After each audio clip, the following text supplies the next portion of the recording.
The following program is an MLWRadio.com production.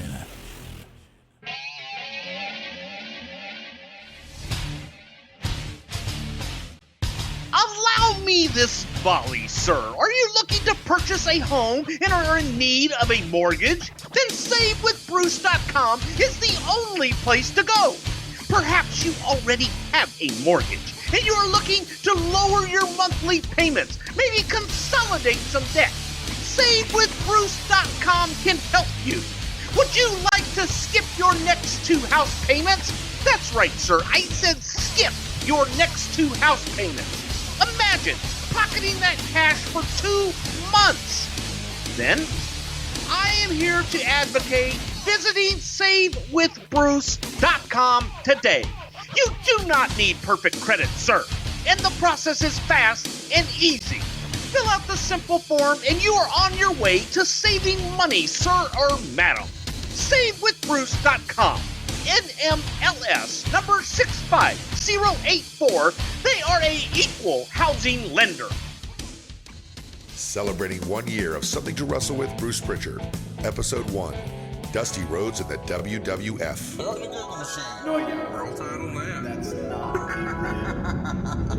I see him in polka dots. Giant yellow polka dots. Dream, let me talk to you real quick. And you see the two of them kind of having a little powwow off to the side, and Vince is doing his hand gestures, polka dots, and there's polka dots everywhere, yellow polka dots. And God, it's going to set you apart. And Dusty kind of looking at him like, are you ribbing me, baby? And polka dots were born. Not a rib. It was something to enhance him. So no, it wasn't a rib. It wasn't some conceived meeting. Let's make fun of Dusty. It was a vision that Vince had and acted on.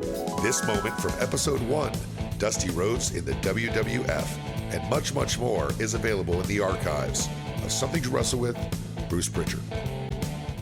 Have you or someone you know been diagnosed with mesothelioma? You probably have many questions, such as, what should I do? Where can I get more information? RGT4Law.com can answer those questions and help you get the money you deserve. Call 855-RGT4Law or visit RGT4Law.com and fill out the simple form for a free consultation. Robert Taylor, RG Taylor II, PC and Associates, Houston, Texas. Welcome to Something to Wrestle with. Bruce Prichard. Well, you know, that's not a rib. She booted. Hey, it's Conrad Thompson, and you're listening to Something to Wrestle with Bruce Prichard. And Bruce, it's our 1 year anniversary. We're doing something special right now. There's like over 1,000 people watching us tape this show on Facebook Live. It's a pretty big deal, man, to have a podcast last year. It's my 3rd podcast, and it's the first one to make it a full year. So I'm feeling pretty accomplished today. So this is your longest lasting podcast. I mean, we need to do like the Paul Heyman, or the Vince McMahon. It's the longest running episodic Conrad Thompson weekly pod. I mean, he has like all these different caveats to make it sound like his show's been around forever. Well, I made it a year. The longest podcast featuring Conrad Thompson as host in the history of all podcasting on Midroll or MLW Radio Network. There you go. Eat the microphone. That's a good way to get us started. Hey, man, I want to just thank everybody. It's a big deal that you're all listening and that you have supported us the way you have. A year ago, Bruce, would you have ever imagined in a million years that this is where we would be and that the show would have caught fire like it has, man? Imagine this. A year ago, they said, man, if you guys could just do 20,000 downloads, that could get you in the game. Well, what was amazing to me is a year ago there was a debate. Hey, does anybody even know who Bruce Prichard is? People know Brother Love, but Bruce Prichard isn't a brand. And now you're over, brother. You're the fucking hottest name in podcasting. Kudos to you. Who the hell made that stupid argument? Well, wait a minute. I think that was me. And me. We were wrong. I've never been more happy to be wrong, though. Please like us on Facebook if you haven't already. And most of all, tell your friends about us. That's what we're trying to do, man. We're still trying to grow the show. And if you want to brag about us this week, boy, we sure would appreciate it. If you're going to mention us on Facebook, please, by all means, feel free to tag us. It's facebook.com/something to wrestle. And I just want to take a minute here to say that this is a show that is by a fan for the fans. I think one of the reasons people dig the show so much is because, man, I'm just a fan. I'm one of you guys. This is the type of show I would want to listen to. And we really are doing it, the way I think fans want it. We do the shows for free. We travel to your cities for the live show. We call you when you buy a shirt. We want to interact with you on social media. We're even putting this damn show on Facebook Live today. And most of all, we let you decide what we're going to talk about with our poll. So it means a lot that you guys have gotten behind us the way you have. Thank you for digging us. But please keep spreading the word. Do us a favor. Tell your friends about us. And I feel like we've got a lot of shout outs to give this week, Bruce. Did you happen to catch Bring It to the Table on the WWE Network? I happened to catch Bring It to the Table this past week on the WWE Network, and I got to thank Corey Graves, JBL, Pete Rosenberg, Chris Chambers, all you guys over there. Many thanks. I appreciate the shout out, appreciate the kind words, and just for the record, the picture of me and JBL on the scooter in Bermuda, that was just after I was demonstrating how well I could ride a scooter, frankly. Let me just freestyle that. You just said, the way you pronounced that, you almost made it rhyme, you hillbilly. When we're on the scooter in Bermuda, like you put an R on Bermuda, it was awesome. Wait a minute. You're calling me a hillbilly? Yeah, we're getting started off right this week. Shout out to Dave Schilling from the Bleacher Report, and of course, our main man, Justin Barrasso with Sports Illustrated. If you haven't been checking out Justin on SI now, you need to. He's doing a column every single week all about wrestling called Extra Mustard. You got to check that out. Justin at Sports Illustrated has been supporting us almost from the very beginning. I also should mention Damian McDuffie from Complex. He gave us a huge plug last week. And Bruce, I don't know if you saw this, but we made the damn New York Post this week for our Undertaker Cucumber story. Can you believe that? Did you see that? Well, I would rather make the New York Post for that than what I used to make the New York Post for, and this is a little bit kinder treatment of us, so to speak. But yeah, it was pretty damn cool. Well, I couldn't believe it when super fan of the show, Steve, brought our big heads to the front row of SmackDown this past week. How cool is that? There had been a Conrad head at Royal Rumble and NXT the night before, but this is the first Bruce big head. So shout out to Steve. You're due a couple of free shirts, my man. Hit me up on Twitter at Hey, it's Conrad. And as a heads up, if you get us on TV, man, we're going to send a free t-shirt your way. Just slide in my DMs. And I want to know, since this big head thing seems to be getting a little bit of traction, if you're going to SummerSlam, would you bring our big heads into the arena for the show? If so, hit me up on Twitter. We would love to talk to you. Speaking of SummerSlam, Bruce, we've got tickets on sale for both New York and LA right now, right? Oh, hell yeah. We're going to be in New York the weekend of SummerSlam. Our August 19th show is sold out, but we still have great tickets available for Sunday, August 20th at 12:30 p.m. Sunday afternoon. And all you got to do to get tickets is go to boxofgimmicks.com for tickets for the Gramercy Theater on Sunday, August the 20th. And then next month, we're traveling out to the West Coast. We're going to go to L.A., and we're going to be at the Regent Theater in downtown Los Angeles. And if you'd like to join us in L.A., which a lot of Hollywood bigwigs are already making the call saying, hey, can you hook me up? Can you get me tickets? Well, that's easy to do. Just go to notarib.com to come see us in L.A. So New York, boxofgimmicks.com, L.A., notarib.com. And it's not a rib that you're going to have a great time at the live show. Ask anybody who went to Philly, but don't take my word for it. New York City. Something to Wrestle with, Bruce Prichard.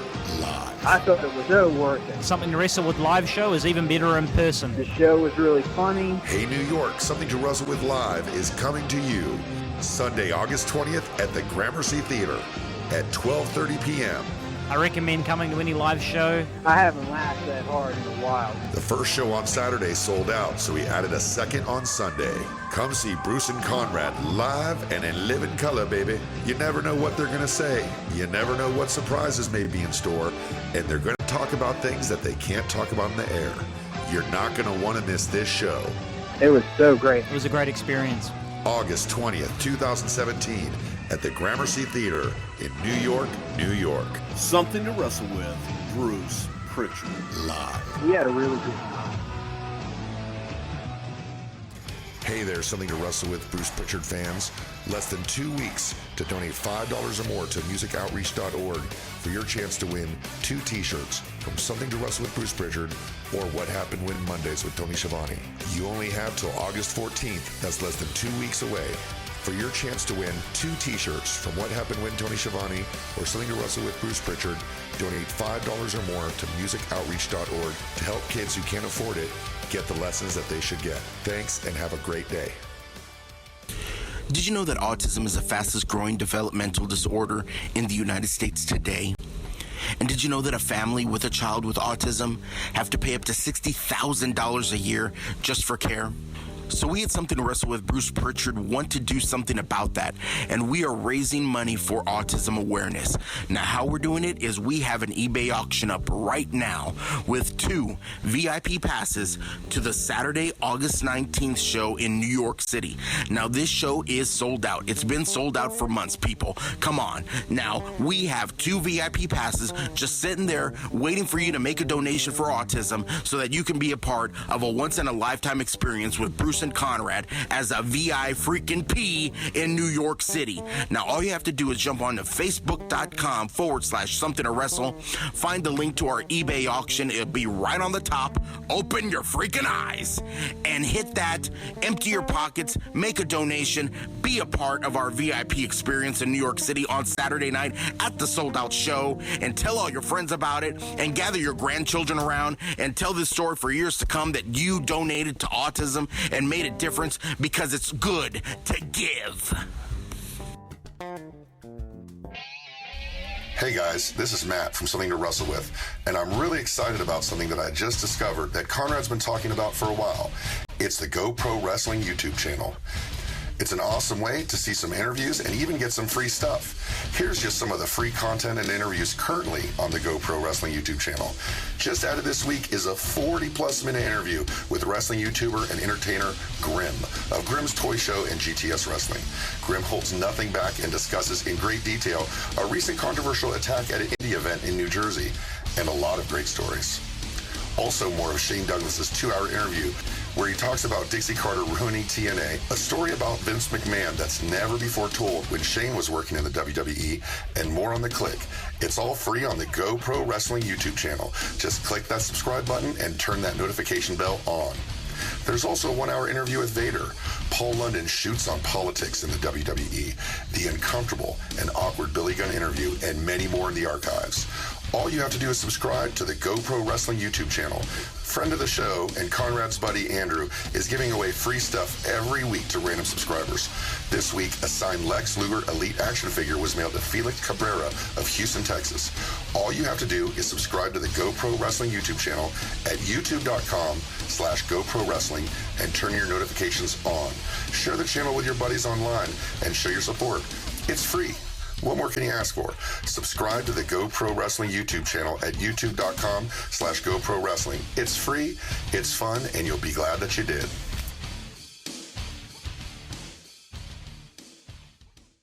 Have you or someone you know been diagnosed with mesothelioma?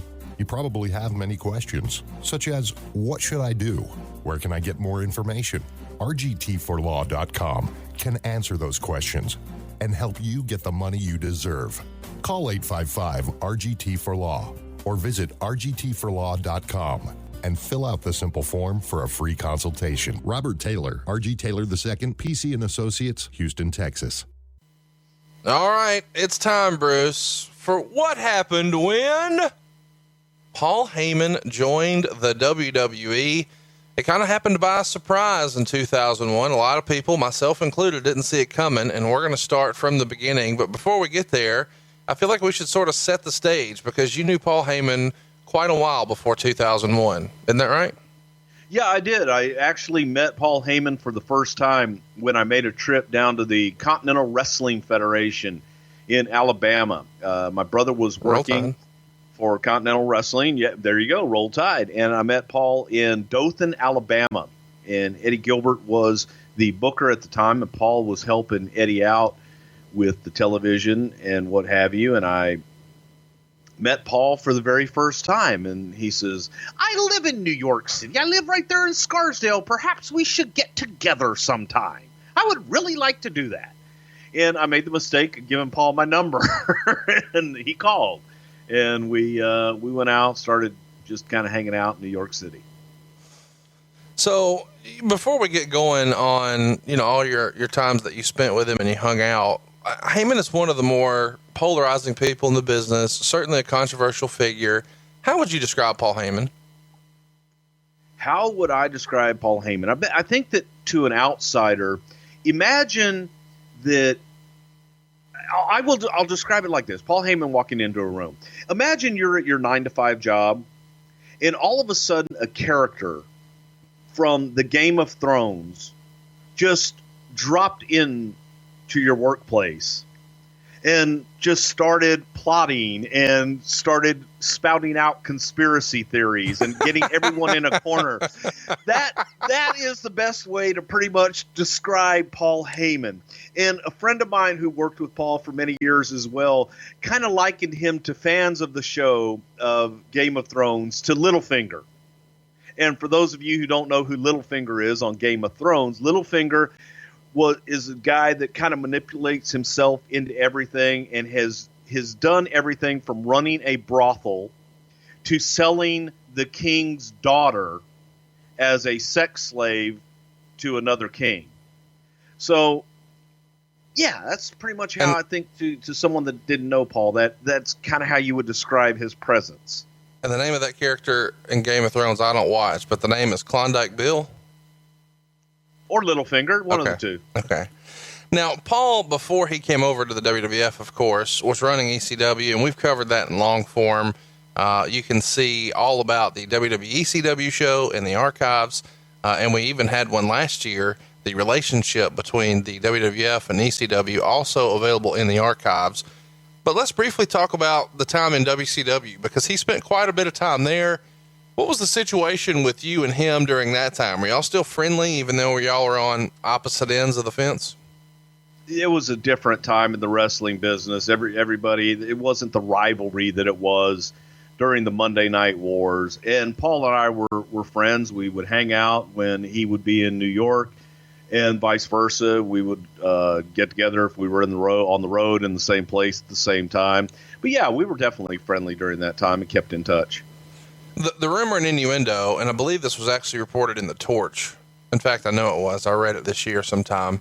Was that Paul was close to signing with the WWF as a manager in the late 80s or early 90s. Any truth to that, or is that just Wade Keller bullshit? That's Wade Keller bullshit. We had talked to Paul, and I had brought him up, but Vince wasn't interested. Didn't really care for him. What didn't Vince like about him? He just didn't like the character that he saw on TV, and probably felt that he was too young, but he just didn't like him. Had no interest in bringing him in, talking to him, or anything else. Didn't like his look, didn't like his promos, wasn't interested. Well, I'm glad to say that, you guys were still friends, because that gives us some fun stories to talk about today. One of the things you've told me about before was traveling to New York City with Paul Heyman, and along the way, you met some kind of interesting characters. Can you give us the quick rundown of that story? Because this is classic Paul Heyman. Paul Heyman is a child of New York City, and Paul Heyman loves New York City. And anyone from the Big Apple, if you love New York, you love New York, and you're going to defend it no matter what.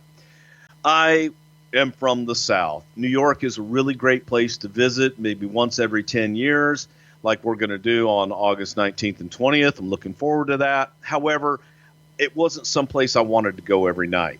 And Paul would often call me and go, let's go into the city. And this one day, I was having a bad day. I didn't want to go. I will pick you up, sir. And we made it, for those of you that know the roadways in New York and Connecticut. Paul picked me up in Stamford, Connecticut, and drove to Manhattan. And we made it to Times Square from Stamford, Connecticut at 4:30 in the afternoon in 35 minutes. That's great time, even if there was no traffic. But Paul driving, going along. And along the way, I was bitching and moaning about just how much I really did not care for New York. And Paul was extolling the virtues of New York. It's the city that never sleeps. You can get anything, any time of day, anything that you want. It is the only place in the world that you can see a bum pushing a baby grand piano down the middle of the street anytime, day or night, sir. Gray's Papaya is the single greatest hot dog on the face of God's green earth. Forget about Nathan's. It is Gray's Papaya at 4 o'clock in the morning with some good orange juice. Now, as Paul was rattling all this stuff off, I'm like, okay, great, good God. We get down there. And no kidding, at 5:15, 5:30 in the evening, on Broadway, Times Square, New York City, there was a bum pushing a baby grand piano down the middle of the street. And it's like another day at the office. It's just another day in New York. But there was no way that he could have set that up. There was no way that he could know that this bum would be where he was at that time. And that was there was always things like that with Heyman, no matter what we did and when we did it. There was always a story somewhere, somehow. Hypothetically speaking, do you believe that bum was a plant? There's been times that I've thought about that. But I've never seen him. I never saw him again. Never saw him before that. Never saw him since. So who knows? I did get out and talk to the bum. I asked the bum to play the piano. Could the bum play the piano? Yeah, he told me that he wasn't a whore and that he wasn't going to play the piano. I offered him money. He repeated, "I'm not a whore." Until finally some guy came up and it got up to about $500, and then someone got up and said, "Man, I'll kill the son of a bitch for $500 and play the damn piano. I'll dance for you." But so there's always something. The guy who stopped the bum from doing that was Ron Simmons, because that was your Ron Simmons voice right there. It may have been Ron's cousin. So chat me up about this bum situation. You do think that, I mean, what would be his intent in trying to plan such a spectacle? I don't know. I'm just throwing conspiracy. You know what? It's something that Paul would talk about. Paul would talk about the possibility of a conspiracy, just to throw that out there and have that happen to impress me. Chat me up. I'm going to go with the conspiracy theory. What about some shady characters? Did Paul know any shady characters in New York?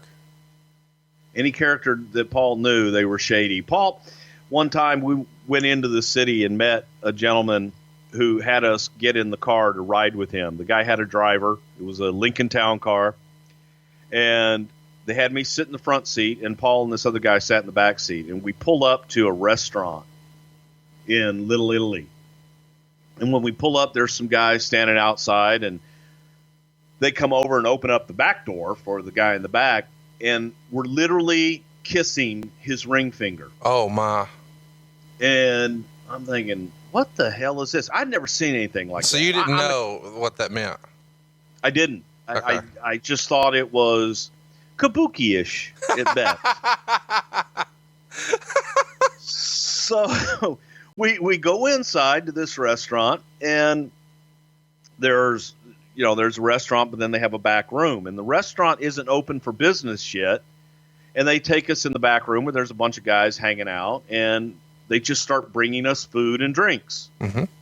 And we drink, and not all of a sudden, after a while, I kind of noticed that some of these guys might have been packing some heat, so to speak.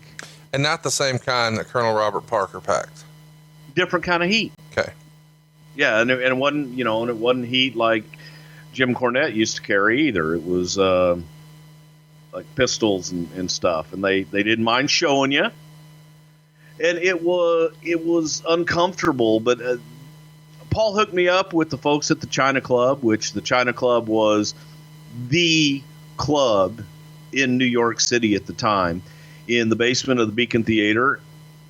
Had a nice little spot there. I shared it with a guy by the name of Gigi, who mysteriously ended up dead. They think it was suicide. He shot himself in the back of the head in his car. And, yeah. Interesting times with Paul Heyman. Yeah, no doubt about it. And before we get rolling, my maybe favorite story that you ever told me of Paul Heyman was actually before he came in. You told me once that he helped you guys kind of coordinate the launch of Shotgun Saturday Night. Catch us up about that. Shotgun Saturday Night was a concept that Vince had where we were going to do a live midnight show on Saturday nights. The concept behind it was we would do nightclubs in New York City. So we went out to scout nightclubs in Manhattan. Myself, Vince McMahon, and Kevin Dunn. Now, those three guys were not exactly the three most hip guys that know all the hot spots in Manhattan. So Vince said, well, do you know anybody that might be able to set some stuff up, and let's get a hold of these clubs and let's set meetings up? Because you got to go you got to go on a Saturday night during the time that you want to be there. So we're going out on a Saturday night into Manhattan. So I said, yeah, I know a guy, Paul Heyman. So I call Paul and I ask him, I tell him the deal, and I said, we're looking to do this show, and we want to do it in Manhattan, and can you find us some nightclubs that might fit what we're looking to do? And he did. So we went out on the town, and it was we had a nice little stretch limo. We had Vince's personal stretch limo, and Vince, Kevin, and myself left from Stanford, and we went to pick Paul up in Scarsdale and went into the city. Oh, you want more? Well, you kind of left out the best part of the story that blew my mind. This was one of the funniest responses I've ever gotten from Conrad Thompson. I said, yeah, so we went into Scarsdale and we went to pick Paul up at his mom and dad's house because Paul lived with his mother and father. If you were ever to pick out two people that you would never in a million years think would be Paul Heyman's mom and dad, that would be his mom and dad. The sweetest, most wonderful people I've ever had the pleasure. His mom, a saint. Wonderful, wonderful, bright, really, really nice, sweet people. But yeah, we picked Paul up at his parents' house, and Paul came out to the car and asked if Vince would meet his mom and dad. And of course, Vince graciously got out of the car and, hello, Mr. and Mrs. Heyman. How you doing? Fine young man you've got here. He didn't know Paul at that time that well. So yeah, that was it. We went into the city and just did the wild nightclub tour of Manhattan with Paul Heyman, Vince, and Kevin. So Paul Heyman, at the time that Shotgun Saturday Night is about to launch, so this is late 1996. ECW at the time, yeah. ECW is about to be on pay-per-view the following April. Paul Heyman lived with his mom and dad. I think he lived with his mom and dad till about 2005, maybe. Dude, that just blows my mind. I'm such a hardcore ECW fan, and to know that this evil genius behind it all, who was orchestrating all this awesome stuff that I loved and I had so much faith and confidence in, with pay-per-views and TV deals and magazines and action figures, still is at home with his mom and dad. I guess on one hand, it's pretty damn noble, that, I mean, it's There's all the rumor and innuendo, when the company was having money problems, that it's because Paul's stealing it. That Paul's taking care of himself, but none of the boys. But if he's living with his mom and dad, how on the hog could he be living, right? I don't know. Bad businessman, maybe. Crook, I doubt it, just based on that. I mean, I don't know any super successful crooks who live with their mom and dad. Have you met Paul? I have. All right, let's get into it. I love Paul. Come Anything on. else you want to cover before we get going on his WWF run? We got a lot to get into. Nah, man, let's get into it.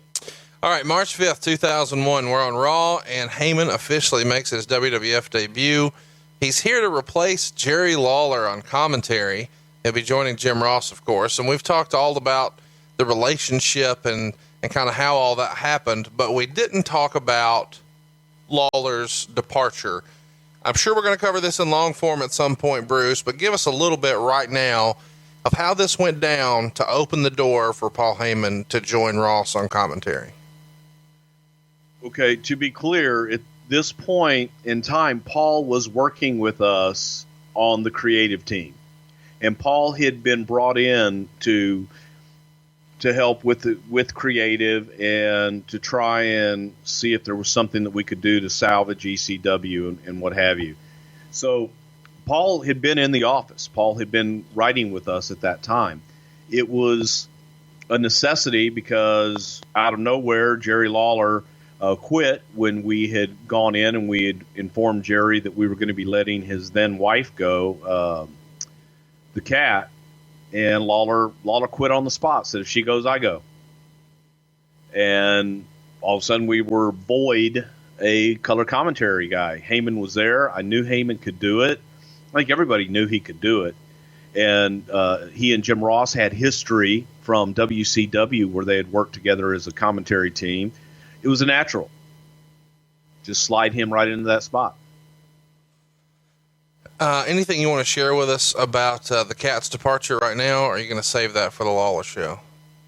Well, we can save the majority of it for the Lawler show. In a nutshell, at the time, Stacey was difficult to work with, and she had gotten kind of a big head.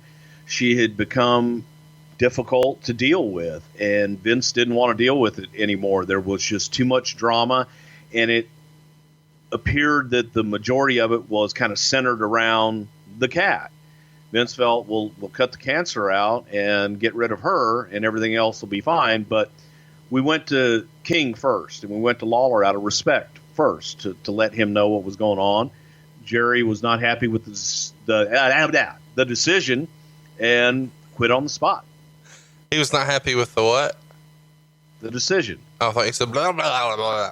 Yeah, I said that too, but Hey, hypothetically, was Kat doing a lot of blah, blah, blah, blah in the back, or why was she difficult to get along with? It feels like a lot of the boys got along with her.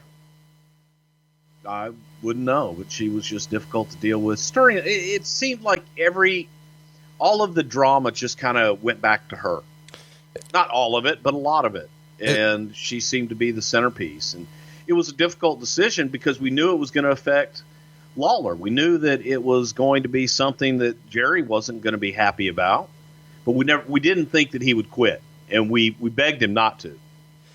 So it comes out not too long after this, and Lawler wrote about it in his book that Dupp was getting them guts. Did the office know at that point? Was it something that was kind of Candido Sonny-esque, or had it not gotten to that point? Or what can you tell us about that situation? No, it hadn't gotten to that point, and frankly, a lot of that nobody knew till much later after the fact. The drama was around, a lot around the divas and around the girls, and just unnecessary. And it just was unnecessary and disruptive. Well, let's get going. I really feel like there's more to this, but I guess we'll save it for Jerry Lawler because I've got like 4 pages worth of notes here about that whole situation. But, one of the things that happens, of course, is as soon as Heyman comes out and makes this debut, he's wearing the ECW hat, and he has some sort of inside line about Jerry Lawler. He says something like, just like TNN threw off ECW for the WWF, the King is gone, and in his chair is Paul Lee, and the E is for Extreme. I assume at that point, that's all scripted and they're trying to address the King, or is this, Heyman trying to stir stuff up and do the work shoot thing? It's scripted, but it was work shoot. Yes. Sure. And it was completely scripted to going out there. Lawler wasn't happy. We didn't know what he was going to do, if he was going to show up on WCW the next week. So we knew he was gone. We knew he quit, and we knew that he had walked out. So it was a way to cover that. So yes, it was a work shoot with Paul. Paul knew what he was doing, and we knew what Paul was doing. At that point, Paul was more concerned with having a job and Sure. more concerned with protecting himself than going off and trying to be extreme or anything like that. Chat me up about when he started, because you mentioned kind of flippantly when we first started talking about his debut on Raw for the commentary that at that point he was already doing creative. When did that start? Because a lot of the ECW, performers didn't know that Paul was there until he walks out on Raw. So for him to be on TV, clearly he had been there before. But when did it start, and in what capacity? Who reached out to him? Who contacted who? How does all that come about? Probably maybe a month, 6 weeks prior to that Paul had started with us and been involved in the creative meetings for television and just kind of picking his brain and seeing where he might fit in. I believe that originally, obviously I had talked to Paul, but I think it was more Shane McMahon than anybody who pretty much orchestrated the deal to bring Paul in and have him a part of the creative process. At that point, how in the loop were you guys on Paul Heyman and ECW's financial woes? I think everybody had heard the rumors, and the fact that Paul was coming in to consult and be with us on a daily basis, you kind of put two and two together that, well, if you've got a company that is going to continue to run and be successful, then why are you coming here full time?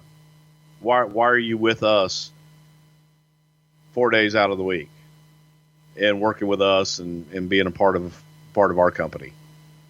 So he was basically auditioning for a job before the end was near, just trying to find a soft spot to land. He had a job before the end was near. I mean, he knew the end was near. Right. Paul knew, and he had come in. Now, whether or not he told his talent, I will never forget when ECW closed, Heyman talking about how he wasn't even there to turn the lights out. Tommy Dreamer turned the lights out. I didn't even turn the lights out on the company. So Paul had checked out long before the company was shut down and shuttered. A lot of the boys say they didn't know that, and Joey Styles has actually defended this, and he did so on the Paul Heyman DVD, where he says that a lot of guys vilified Paul for going to the WWE without telling them, and specifically because so many of them were owed money. And Styles says that when you file bankruptcy, any check you have written 90 days prior to bankruptcy, that money can be recalled by any of the secured creditors. So anybody that ECW owed money to, that money could be in doubt for those 90 days. So Paul allegedly waited 90 days after ECW ceased operations so no one could come after the wrestlers for whatever money that Paul had paid them. And that's why he was on TV before ECW filed for bankruptcy. Do you have a response to that? I really don't know what Paul's motivation for all of that was. That may very well be true. I can't tell you what his motivation was and how he went about everything. So it was, it was what it was. Was there ever a conversation with that you recall anybody in the company about telling Paul, hey, it might be a good idea or a good business or in your best interest to tell your roster what's going on? Or did that ever even come up and it was just his business and let him do what he wants to do? I think we were all under the understanding that everybody knew. Right. We thought that he had these conversations with talent and that he had these conversations with his sergeant at arms and everything, that they all knew. Because to us, it was, here, he's working with us. We think that it's just a matter of time. He's got to shutter it all up and close it out and do whatever financially that he had to do. But that's not something we would discuss. It was assumed on our end. Since it was assumed, what's up with wearing an ECW hat? Is that a Vince call, or does Paul want to put it on TV one last time? Is that his way to buy time with the boys? Do you remember any conversation about him wearing that hat? It was Paul's company, and he just wanted to plug it. It's going out of fucking. That's it. I mean, no, that's really and truly it. Hang on. And at the time, I think that there was in the back of Paul's mind hope that maybe Vince will come in and save this thing. Maybe Vince will come in and buy this and revive the brand. It wasn't, no, Paul, you can't wear the ECW hat. I don't think anybody even thought about it at the time. And he was so identified with ECW, to ignore it, you'd be saying the same thing. Why'd you put him in a WWE hat? Why didn't he go out? He always wore ECW hat. That's how he was identified. That's what he wore. That's what he looked like. Anytime you saw him, that's what you got. Do you believe that the idea for the invasion had been pitched at this point, or had that even been discussed? Not until because we didn't have the opportunity. The opportunity didn't come up to purchase WCW until early March, late February, early March. Now, it's all happening in the same time frame. So we just didn't know what we had, and that wasn't something that we were thinking at that point. Talk to me about Paul on commentary. He's kind of been pretty forthright about the idea that he'd like to be antagonistic with JR and that he liked to push JR's buttons. But a lot of people think it was one of, JR's best periods on commentary. Can you speak to their relationship and how that dynamic was when they were working together in 2001? I think it goes back to them working together in the 90s. Before that, they had good chemistry. They worked well together. Paul is a natural antagonist. The North-South conflict was easy with those two. They came across like they didn't like each other. And I thought that they worked pretty damn well together as far as, that babyface play-by-play announcer and the traditional heel color commentator. So I thought it worked. I mean, it was a natural, and they had chemistry. I think it's safe to say that Vince and Paul are both pretty damn strong personalities. Did Paul have any sort of order, getting fed lines by Vince, or how did that go down? Because we've heard, all the nightmare stories about Vince being in the guy's ear. Specifically, Mick Foley wrote about it in his book. What did, what did Paul think of that, and how did he receive that? Well, during this time, I don't think that Vince was nearly as active as he became in later years, being in the guy's ears. During this time, we didn't have the setup at Guerrero where Vince would be there in their ears producing commentary. He would either do it through Kevin Dunn or through myself or kind of third party.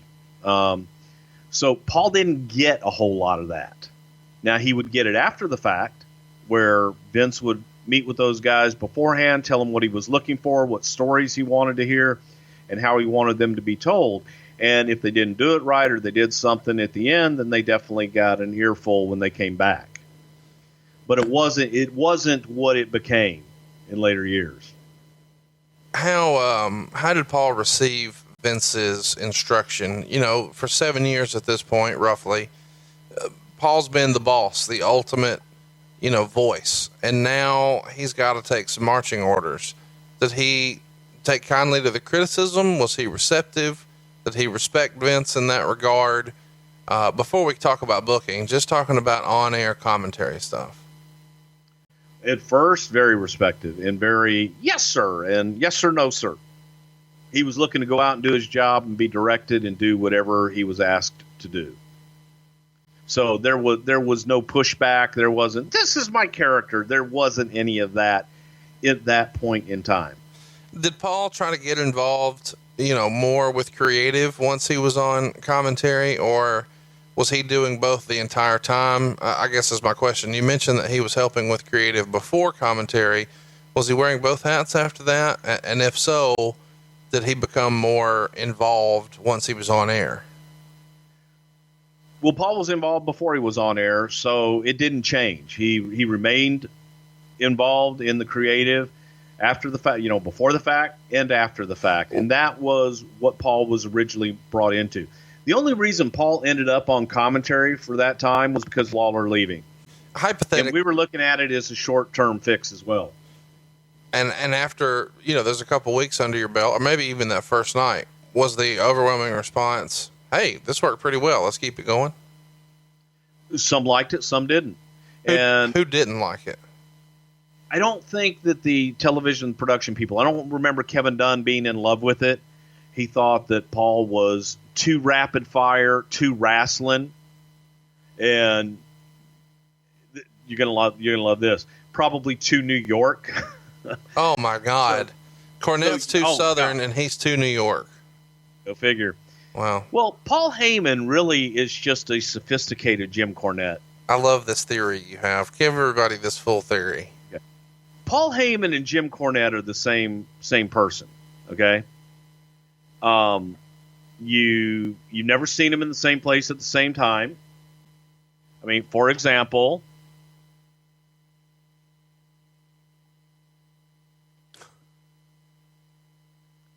I'm just saying, they both love wrestling. They're both passionate. They both had wrestling companies. They both have walked along the same path.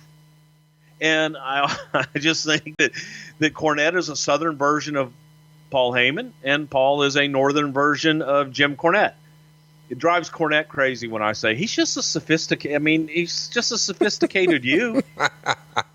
And then when I say to Heyman, I said, he's just a hillbilly version of you. That's phenomenal. And they hate it. But it's true. Anybody that knows him, I dare you to prove me wrong. Chat me up about I'll kill you. July 9th, 2001. This is Raw in Atlanta. There's a tag team match with Kane and Chris Jericho taking on Lance Storm and Mike Awesome. When all of a sudden Rob Van Dam and Tommy Dreamer make their WWF debuts by running in through the crowd and start to attack Kane and Jericho. Awesome and Storm help them out, and then several of the WWF wrestlers run down to the ring, seemingly to help Jericho and Kane, but they're all former ECW wrestlers, and they all take a turn and look at Kane and Jericho and then attack them. So Ross says something like, what's going on, to Heyman, and Heyman then leaves the announcer's table, goes into the ring, gets the mic, and said he's been sitting next to a sellout, a corporate pig, and then he kind of starts this whole WWF, WCW invasion with ECW joining. And he says some sort of go-home line of, this invasion just got taken to the extreme. So now ECW is involved in the invasion angle, but it's with Stephanie McMahon. That feels like a rib, especially when you consider how, Stephanie and Heyman have gotten along at different times. But tell us why the decision was made to involve ECW in the invasion angle, because from my perspective, it felt like something that Heyman would have been pushing for. And Meltzer kind of backs this up. He wrote, "It is the belief of many that Heyman had been planning this since the first day he sat down as a WWF commentator booth alongside Jim Ross. Even Ross, as part of the storyline, speculated on Raw that Heyman had been planning this invasion for quite some time. There appears to be far more truth to that statement than most would imagine. In hindsight, it seems obvious now why Heyman continually spoke of ECW's history and worked hard to put over his guys as major players. Many booking decisions, which seemed ridiculous at the time, such as Rhino getting 3 straight wins over Chris Jericho during a time when Jericho was being pushed as the top babyface, and now it all makes total sense. Why would Heyman claim that Edge beating Rhino at King of the Ring was an upset? We'll probably never know for certain. There's even a school of thought that perhaps Heyman, as a writer, helped the WCW invasion fail, so McMahon, desperate, would give his project a chance. What do you think of this conspiracy theory from Dave Meltzer? Because I gotta say, it makes a lot of sense. Truth be told, from day one, day one of when we started to talk about purchasing WCW, that was the first time that Heyman really made a strong pitch for the WWE, WWF at the time, to buy ECW. His argument was that WCW was a dead brand. It's a dead brand. They've done everything. You need something fresh. You need something new. You need ECW. Which was also a dead brand that filed bankruptcy. And that was our point. It's like, okay, we have 2 companies that have gone out of business, okay, that have run themselves into the ground. Which is the lesser of 2 evils? We already had Paul. So Vince was not a fan of ECW. He wasn't necessarily a fan of WCW either, but the feeling was, with the tape library and everything else that they were getting, that had a much bigger upside, because he felt he was going to get ECW anyway, eventually. But Paul started to pitch that during that time. The whole ECW coming in and being a part of the invasion was when we saw what we had with WCW and realized, man, this sucks.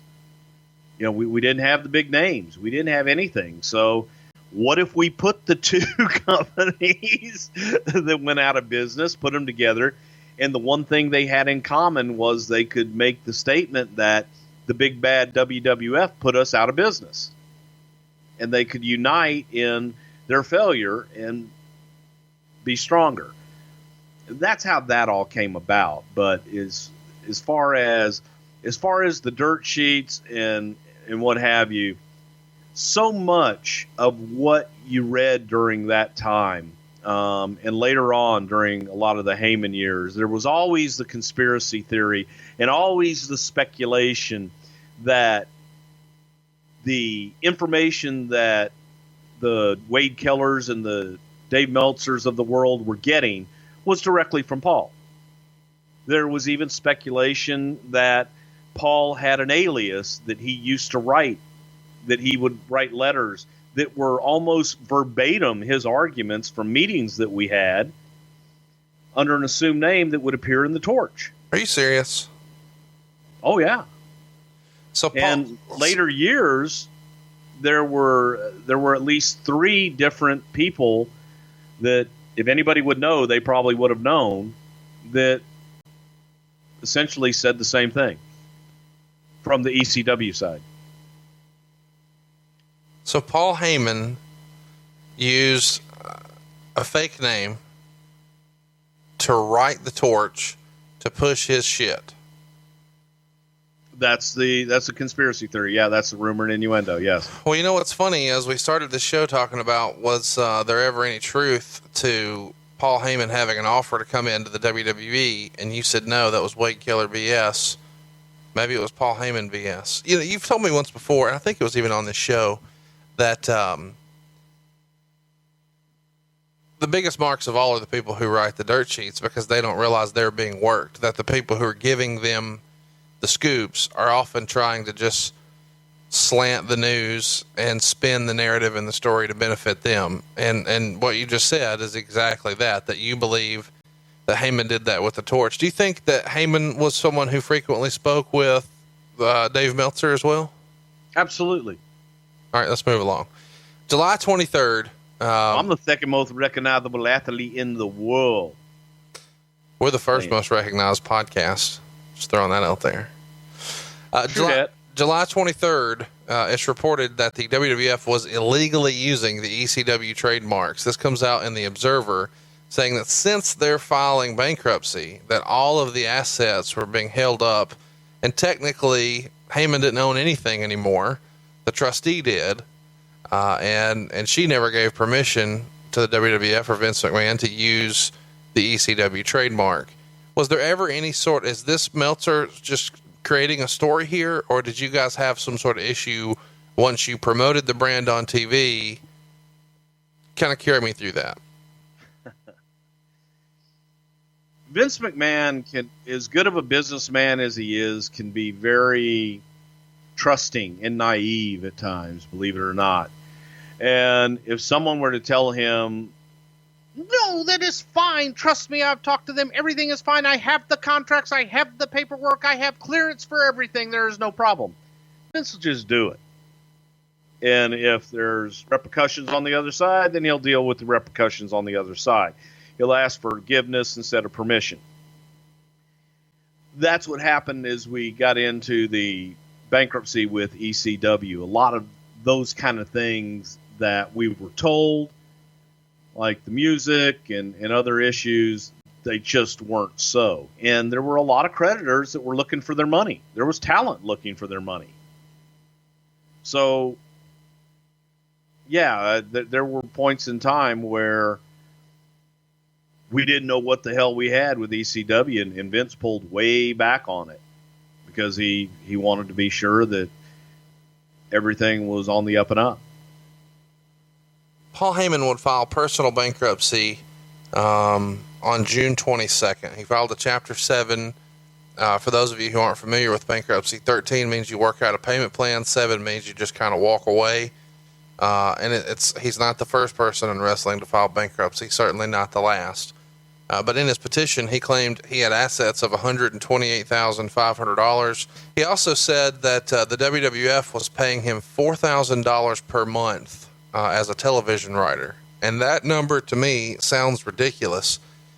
And one theory that Dave Meltzer wrote about is that he was really actually working for $4,000 a month, but that was actually part of the deal to pay back that $500,000. So he didn't include the WWF in that $500,000 debt when he filed bankruptcy, because he was paying it back actively to Vince as his new employer.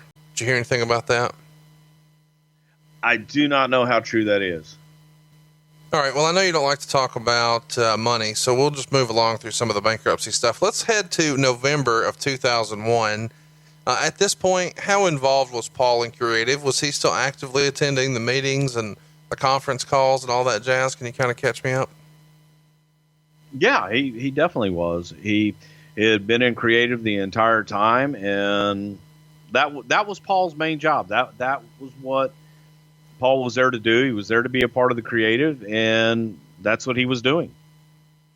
Chat me up. What was he doing in creative? Like, what did the team look like? What were his responsibilities? You just keep saying he's in creative. We're doing a podcast. Give me more than that if it's okay. People listen for details if it's not too much trouble. Well, we had writing teams, and the teams that were put together, they were responsible for writing Raw and SmackDown. Now, you said teams. Does that imply that they were separate teams?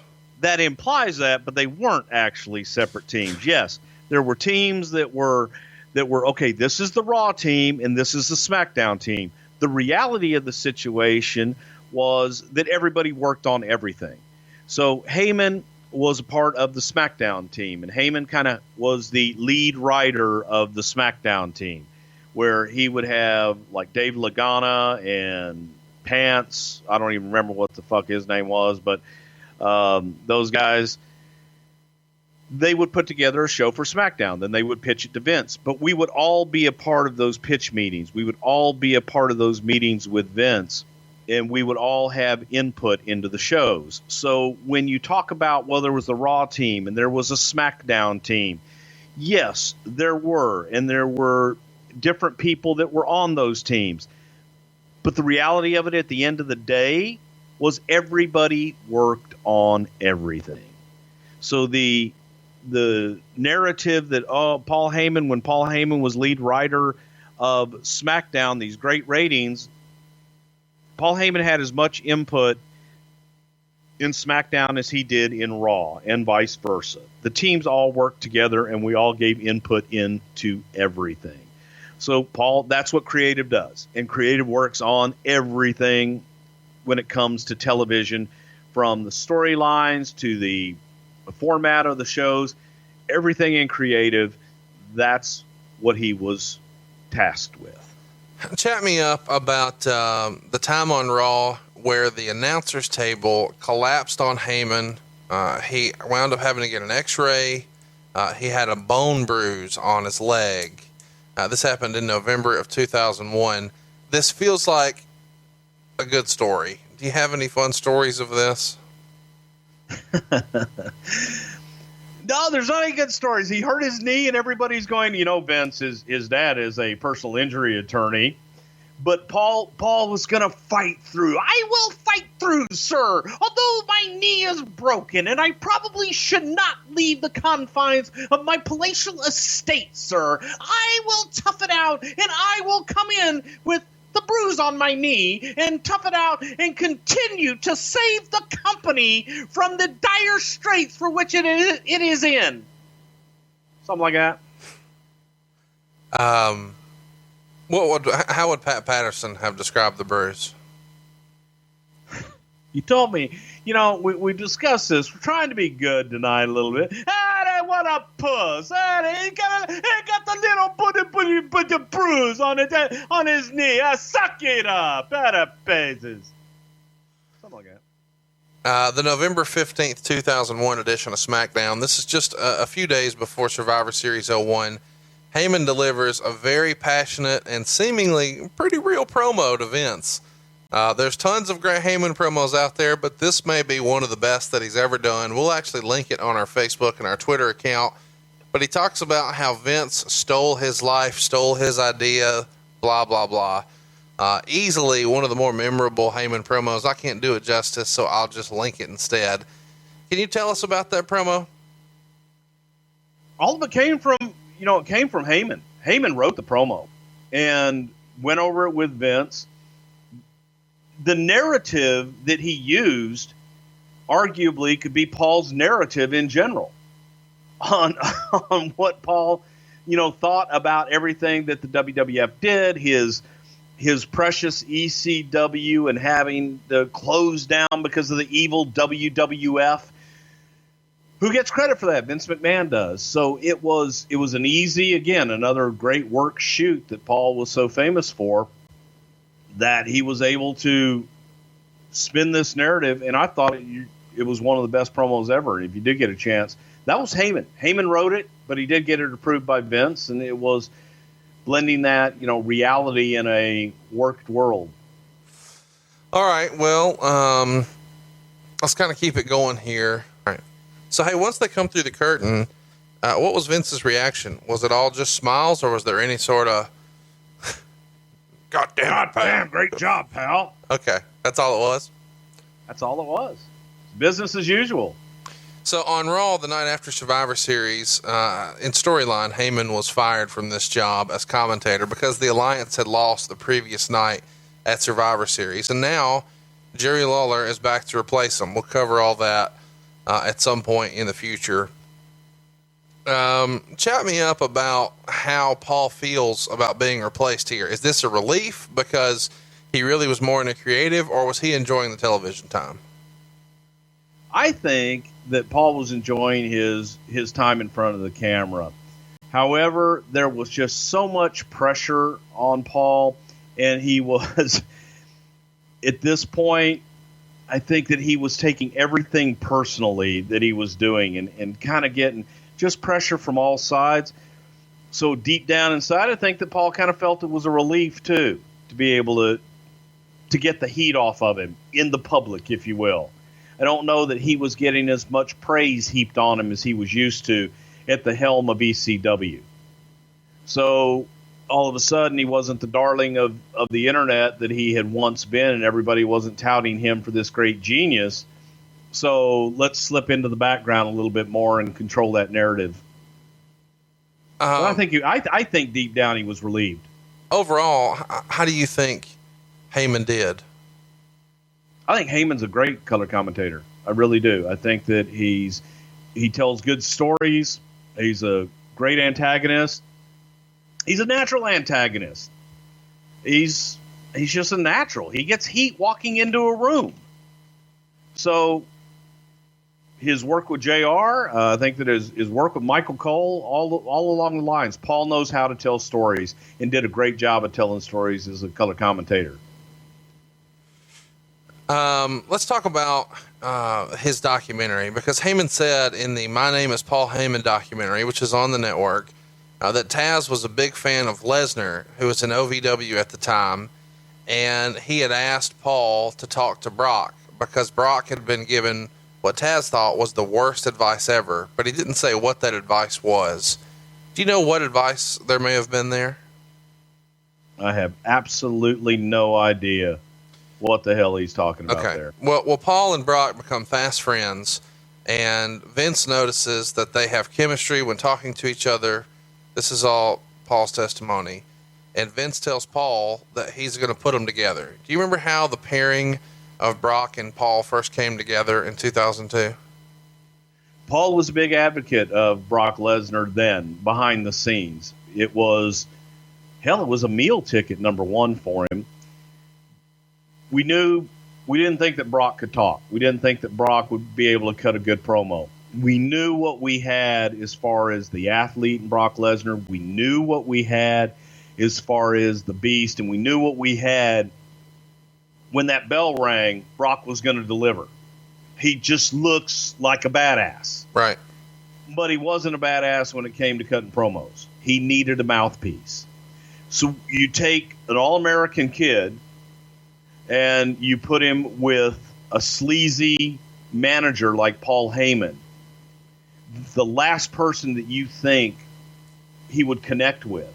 And they made a great pair. But that Paul lobbied pretty hard for that and to be the mouthpiece of Brock Lesnar. And it was an easy lobby because it made sense. That one was a really easy pitch because everybody was on Team Lesnar from saying, we need to bring him in. He's ready to come in. But I don't know if he's going to be able to handle it on the promo side. And Paul cutting his promos for him worked. Whose idea was it to have March 18th, 2002, the night after WrestleMania 18, Brock to make his debut there and absolutely destroy Spike Dudley in the process? It feels like you guys have for quite a while now debuted big characters the night after WrestleMania, seemingly throwing back to the old days where the company, at least based on what we fans have been taught, kind of booked one WrestleMania to another. So maybe as one chapter ends, you're starting another one the next day. Catch me up. Whose idea was it for Brock to debut here and in this fashion? It was a team decision, and it was, you have the most eyeballs the night after WrestleMania. People are tuning in to see what happened at WrestleMania. So while you have all of these eyeballs, you want to be able to introduce to them your new stuff for the next year, your new next big thing. And it was Heyman that coined that phrase, the next big thing. And that was Brock Lesnar. And as we were talking about, what's the next big thing? What's the next big thing? It was Heyman, Brock Lesnar. And Paul pushing for him behind the scenes. Paul truly is an advocate for Brock Lesnar. Didn't want to do it at WrestleMania. It made more sense to do it right after WrestleMania where you have a lot more eyeballs watching you on TV. Catch me up on the way he's positioned here, because I always found it interesting that, these days Paul Heyman is the advocate for Brock Lesnar, but even back in 2002, he was billed as being Brock's agent. And this is years and years and years after Paul has been positioned as a manager. I think most people remember him best for his time in WCW with the Dangerous Alliance and such. Did Paul feel like the term manager was outdated, or did Vince feel like the term manager was outdated? Vince didn't want Brock to have a manager. He Didn't wanted want an an agent. old-fashioned wrestling manager. So was it Paul's or was it Vince's idea to have him wear a suit and a sports baseball cap at the time to make him feel more like an agent, or how does that come together? We looked at it from the standpoint of what did we hate the most in the business? Agents. Okay. So make Paul an agent. And let Paul be Paul. Paul kind of fancied himself much more than a wrestling manager anyway. So you let Paul be Paul. Of course, we covered their match together from Judgment Day 02. That show is available in the archives. Lesnar teamed with Heyman there to take on the Hardy Boys.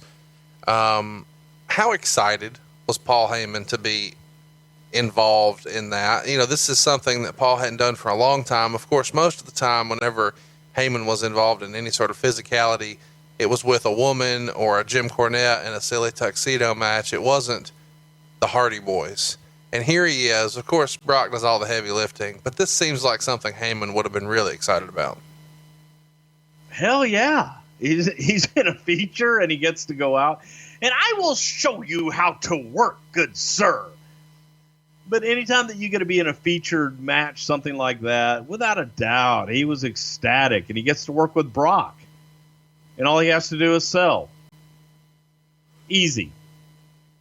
All right, let's skip ahead to the June 3rd, 2002 Observer. It would report, quote, with television ratings hitting their lowest level in years, panic is set at the WWE. While nobody has come up with any sort of solution, and there is no one solution, changes are being made. The creative team has been split into two different groups, one headed by Brian Gewitz, who will handle Raw, and the other by Paul Heyman, who will handle SmackDown. Reports that Heyman and Michael Hayes would work as a team on SmackDown were incorrect. Stephanie will oversee both crews, and as always been the case, Vince McMahon will have final say. Heyman's control over the SmackDown crew should be a huge positive. His strengths as a booker in ECW were in not exposing the fact that his wrestlers were smaller than the average of those in both WCW and in ECW, and building up new stars. He meant WWE. SmackDown houses with the cruiserweight division and primarily smaller wrestlers, especially on top, Angle and Jericho, and Edge, is to the point where he needs to get that final push to break through, or he might never make it. A point Jericho was at a few summers ago before Hunter killed him dead. SmackDown under Heyman should be a more wrestling-based, logical show, with the crew being as strong as it is. That's a definite plus. So catch me up about this split. It's reported in the Observer June 3rd, 02. Do you remember it happening in late May, or had it happened before then, and that's just when Dave found out about it? It's about the time that it happened. It was, again, Vince's idealistic world of, we'll split the crews, and you go do SmackDown and you do Raw. The only flaw with that was we were all in the same room. We all had the same meetings. We were all asked for the same input. And we all went to produce the shows together, as I said earlier. So while you have in name, Brian and Paul as the lead writers for the respective shows, they were that in name. And they were responsible for getting the shows to paper. However, and Meltzer is incorrect by saying that he was incorrect about Michael and Paul working together. They did work together for a little while, and the personalities just clashed. They didn't care to work with each other, so the change was made and moved Michael over to Raw. So it was an idea no different than the brand split. You know, we'll have a brand split, we'll have a different set of writers, we'll have a different television show. You tell me the differences right now, other than the commentators being at ringside for SmackDown and on a platform for Raw, what the differences are between Raw and SmackDown now. Well, one's red and one's blue. Do. Exactly. So that's about what the differences were then, too. Now, there's the great story when we did the brand split and we were going to do the draft and all this other crap, where Heyman goes to Brian, and we had the Un-Americans. Remember the Un-Americans? I do. I love the Un-Americans. You're the one. Here was the Un-Americans as a concept. Great concept. Love the concept. However, you had Lance Storm and Christian that didn't want that heat. They lived in America. You know, Jay lived in Tampa, and I don't know where Lance lived, but the feeling was from Vince was that they were guys that were afraid of heat and didn't want to go out and get the kind of heat that Vince was looking for them to get. So Heyman knew that Brian Gewirtz and Jay Rizzo, Christian were good friends, and and Heyman orchestrates a trade. And he traded Jay and somebody else over to Raw, and Paul thought that he had the greatest coup in the world, that he had gotten Benoit and Eddie Guerrero and all these guys on his brand. But I hate to break the facade of the genius of Paul Heyman during that time. We all worked on it together. Brian had as much input in SmackDown as Heyman did, and vice versa. Heyman had as much input in Raw as Brian did at that time. So while they, in name, were head writers and overseeing the team, yeah, they helped get it on paper, and they met with the teams to do it. But at the end of the day, we all got together with Vince. Vince made the final decision, and we all had input into it. Does Paul see this as a great opportunity? Is he excited to be the head writer? Chat me up about that. I think Paul saw this as an opportunity to let me show you how I can run things, and allow me to show you, sir, that this is the way that things are going to be done. And if you allow me to do this my way, that's a pipe dream. It's never going to happen. As long as Vince is alive, it ain't going to happen. You're going to do Vince's show. Vince is going to approve it or not approve it. And he'll take full responsibility for it. He wants you to provide him ideas and give him something to tear up. But I think Paul thought that this was Vince's way of giving me the ball, and I'm going to go score touchdowns, sir. But as soon as Vince started giving his input back and forth, that's when Paul kind of got disenchanted. That didn't take long. No, not at all. Paul has said that he wanted SmackDown to compete with Raw because Raw had always been positioned as the A show. He felt like SmackDown was the B show. Do you remember ever having any sort of conversations with Vince about the positioning of the two shows and how, I think as fans, we all thought it was an A and B show too. Was that common inside the company, or was it one of those don't ask, don't tell situations where everybody thought that, but nobody was really free to discuss it? Oh no, we discussed it all the time. Really? Yeah, we discussed that essentially SmackDown was the afterthought. Well, we used to go to Vince about it all the time, saying you would have a Raw meeting. You would have a Raw meeting on Thursday, and then over the weekend, because Raw was the next show, you would have more meetings on Raw. SmackDown would get a couple hours on Friday night, and then on Tuesday morning, it's what are we doing for SmackDown? So, yeah, without a doubt, we constantly brought up to Vince, everybody that would listen, that SmackDown is the B show, and it's positioned as such by the attention or lack thereof that it gets.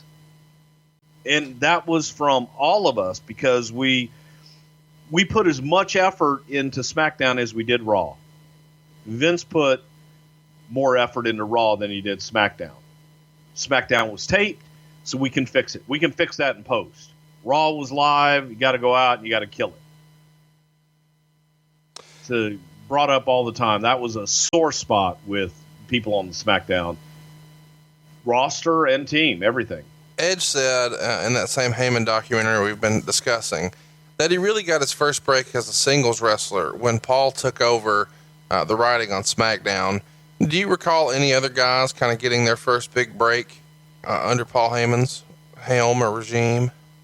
Probably Chris Benoit got pushed more to the forefront, and his talents, recognized for what he could do inside the ring. Paul was a big proponent of Benoit during that time. Eddie Guerrero as well. And as much as, I'll go on the other side, as much as Paul pushed Eddie, Paul was vehemently against making Eddie WWF champion. Really? Hated it.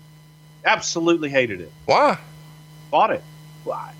I don't know if it was because Eddie had to beat Brock to get it, and Paul wanted to hold on to that mystique. It's a work, folks. But he did not see Eddie as the WWF champion. And again, I don't know if the true feelings were that he didn't want to lose his meal ticket in Brock being the champion, even though Brock was leaving. But he fought us big time. He will never get over on the big stage. And Paul was one of the guys that first gave Eddie, the stage to be seen in the United States. And when nobody would book Eddie, Paul booked him. Do you know why that may have been, though? I mean, it feels, I don't know. I just wasn't expecting to hear that. I wasn't expecting to hear you say that. There were a lot of people that were not for Eddie getting the championship. They felt he was too small. They felt because he was Hispanic, he wouldn't connect with the general overall audience. But there were, that was an uphill battle. That was an uphill battle, big time. But you're going to take all the credit, of course, and put yourself over. I'll share that one with Vince, because we both fought for that big time, and most people didn't see it. I did. There's been lots of talk about Paul Heyman, guys. So let's talk about that. I guess we should first start, because I just want to take a sidebar here for a minute and talk about all things Paul Heyman, guys, because I think most fans, myself included, probably believe that all of the ECW guys were Paul Heyman guys. And of course we know Brock Lesnar is and CM Punk is. I would have thought Eddie Guerrero was, but you're telling me maybe not. Catch me up about who some of the Paul Heyman guys were who maybe we'd be surprised by. Brock Lesnar. That one isn't going to surprise you. Chris Benoit, RVD, CM Punk, Spike Dudley, Mike Knox. For those of you that remember Mike Knox, Paul was a huge Mike Knox fan. And it's funny, I talked to a lot of people in preparation for this show, and other than those names, nobody else could come up with any guys that were, Paul Heyman guys. What about like Sandman, Raven, Taz, Tommy Dreamer, Sabu? No. Paul, probably to the opposite. Paul would be, you don't want Sandman. He's an alcoholic. And really? Yeah. And Sabu can only do so much. Tommy Dreamer's best days are behind him. You would think that those ECW contingent would be the guys that Paul was fighting for, and they were almost, in a lot of ways, some of the guys that Paul fought against the most. The Dudleys, love-hate relationship. They are so past their prime was in ECW. There's nothing left for them. Pete Sinertia, do not make me have to come and kick your ass, sir. Oh, my. You think I'm kidding on that one. But no, it was... We're getting some heat for that deal. What? Just saying. You just fucking buried Taz. I didn't bury Taz. My goodness. I just was reminded of the time that he said he might have to go kick his ass. He being Paul. Is that real kicking life? Taz's ass. Don't make me have to just kick Mr. Sinertia's ass. I gotta hear this story. This sounds like a good story. Paul loved to call Taz Mr. Sinertia. And it was just again, another love-hate relationship. But Heyman, Taz felt very comfortable with Paul, and Taz has never had a problem telling anybody how he felt. So they would kind of go back and forth with each other. But, of course, as soon as Taz would leave or get out of sight or earshot, he might find his ass whooped by the end of a Paul Heyman shoe, sir. It just was funny. The guys that you would have thought that Paul, not in cahoots, but that Paul really was going to trumpet, those were not the guys that he trumpeted. They really and truly were not. Besides Mike Knox, can you tell us anyone else that Paul wanted to push, but Vince just wouldn't get on board for? Well, Vince got on with CM Punk at first, which we've talked about. Right. Paul was a big CM Punk fan. Anybody else? Paul got on the Big Show bandwagon for a while, which probably hurt Big Show's push at the time because he was in the doghouse. But Paul and Big Show were friendly, and Paul really got on the Big Show bandwagon for a little bit. But it was it's funny just when you hear about the guys that people would assume would be the Paul Heyman guys, and they just weren't. I think that Paul looked at Benoit as one of his guys that he pushed and that he really saw a lot in, and that Benoit should have been so much more, and how WCW mistreated him. And other than that, it was Paul was selective. Paul didn't like sticking his neck out for too many people. You've told me before, and I don't know that we told it on the show, Paul had a pretty strong opinion about John Cena and his rapping gimmick, right? Paul absolutely, to quote Paul Heyman, you put the rap gimmick on John Cena, you will kill John Cena's career.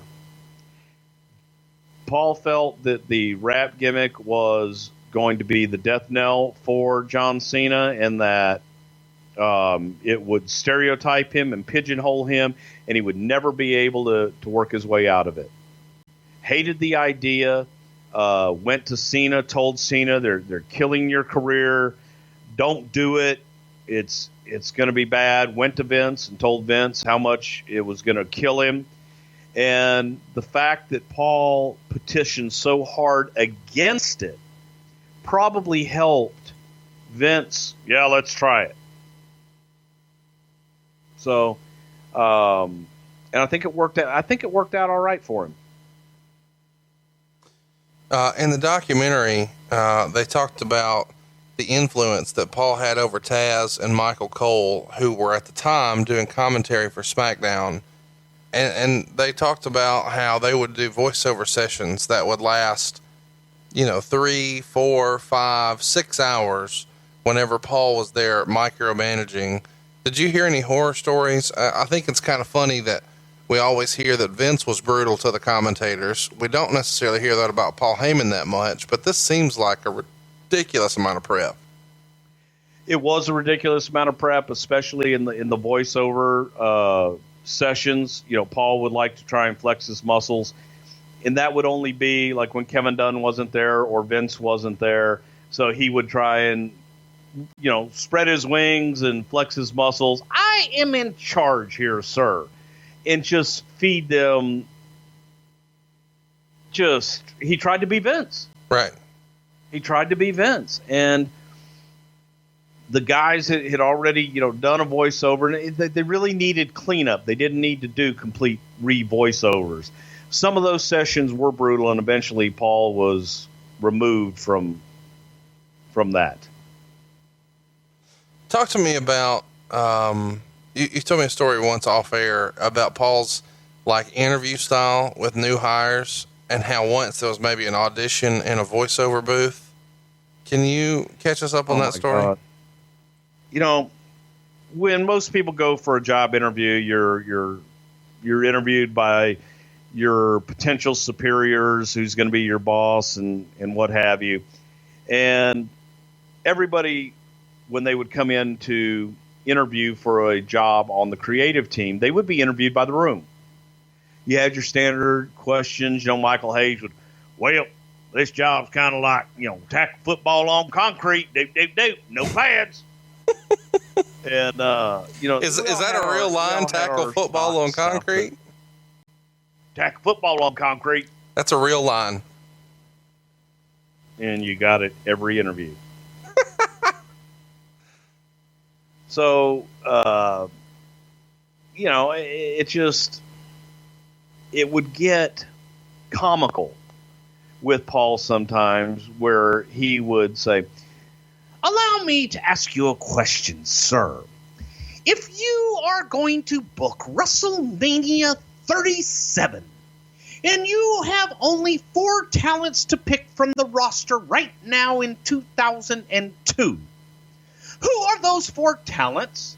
What is your main event? Please tell me the finish and what you will do the 3rd week before the WrestleMania of that year. Go, sir!" Or madam. And it would be, things like that just would, like, God, man, no. I just want to see if they can write. Can they take a lunch order? Do you like wrestling? Have you ever watched the show? Oh my God, we're ahead of the curve, man. This is great. So one time there's this guy and Paul is part of the interview process. Everybody's asking him questions. And Paul says, "Tell me about your love of wrestling." And as the guy answers, Paul turns away and stares out into the distance. Guy finishes, and everybody's looking at Paul like, what the hell's he doing? "You, sir, come with me right now."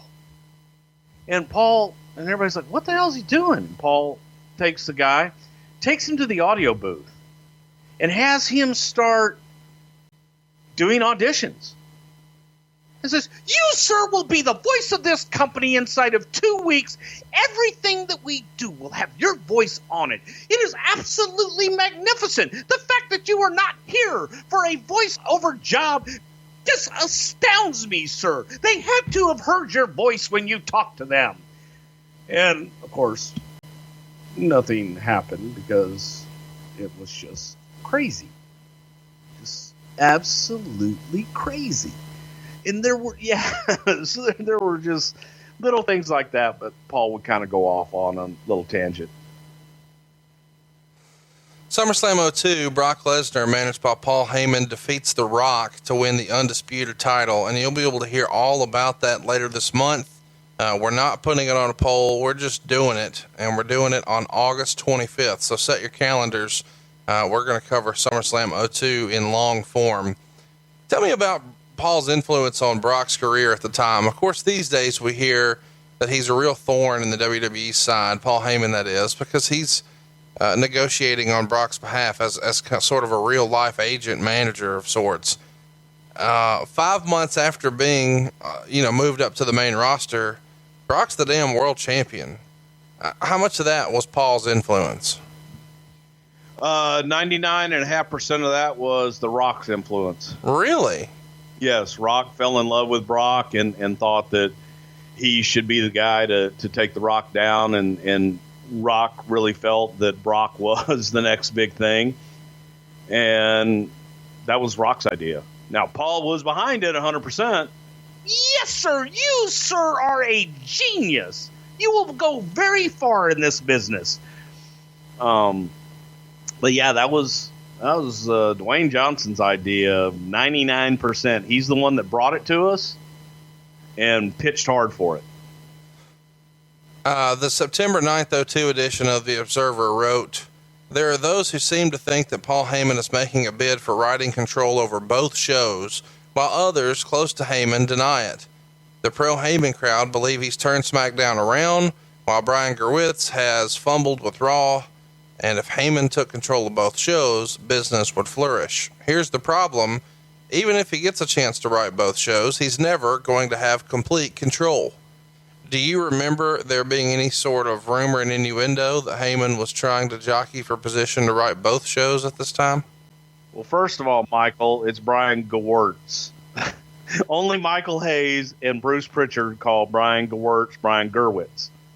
As a matter of fact, when we got new phones at the studio and we all had to like record our name on the phone, like, you have reached the line of Bruce Prichard, I was able to get into Brian's phone, and when they said, you have reached the phone of Brian Gerwitz, and he didn't know how to get it off. I love it. Whenever you would call, you would get, you've reached the line of Brian Gerwitz. Anyway, no, that's not real. That's Paul stirring shit. Absolutely. That's something that never, ever, ever, ever would have been considered by Vince McMahon and Stephanie, ever.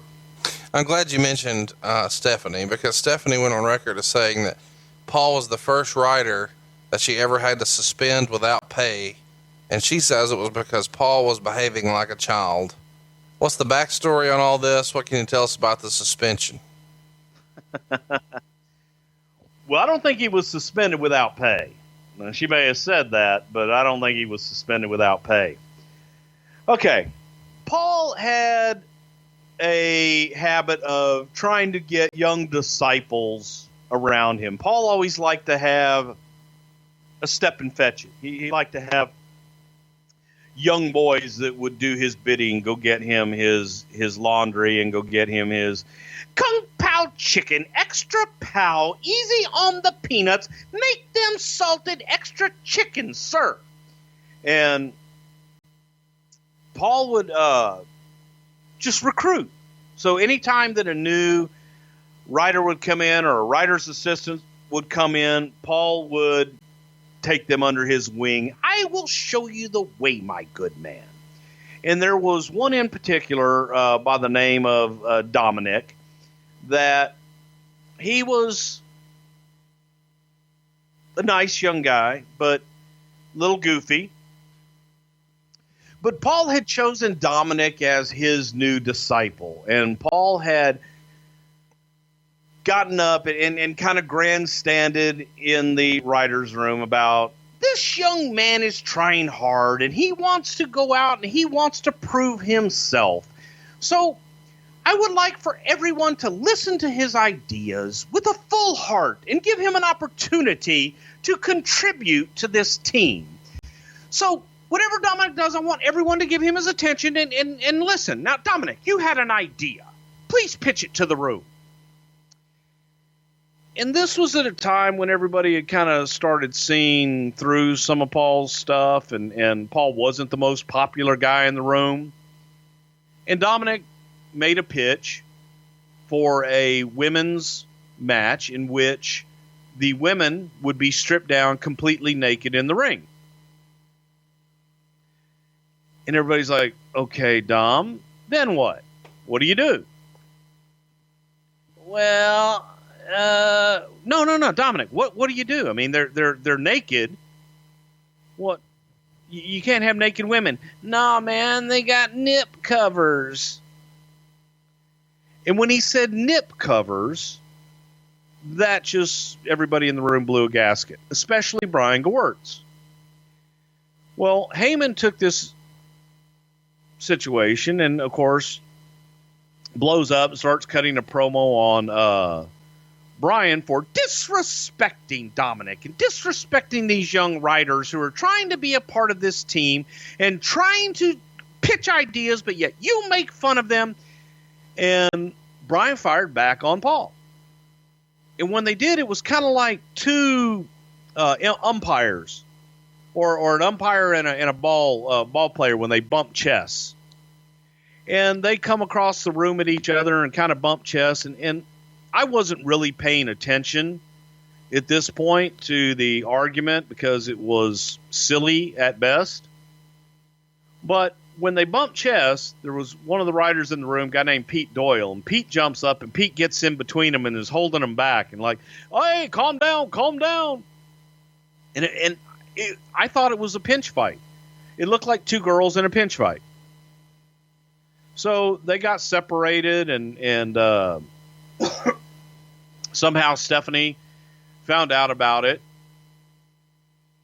and they get called into Stephanie's office and reprimanded. And the part that, and they were both suspended.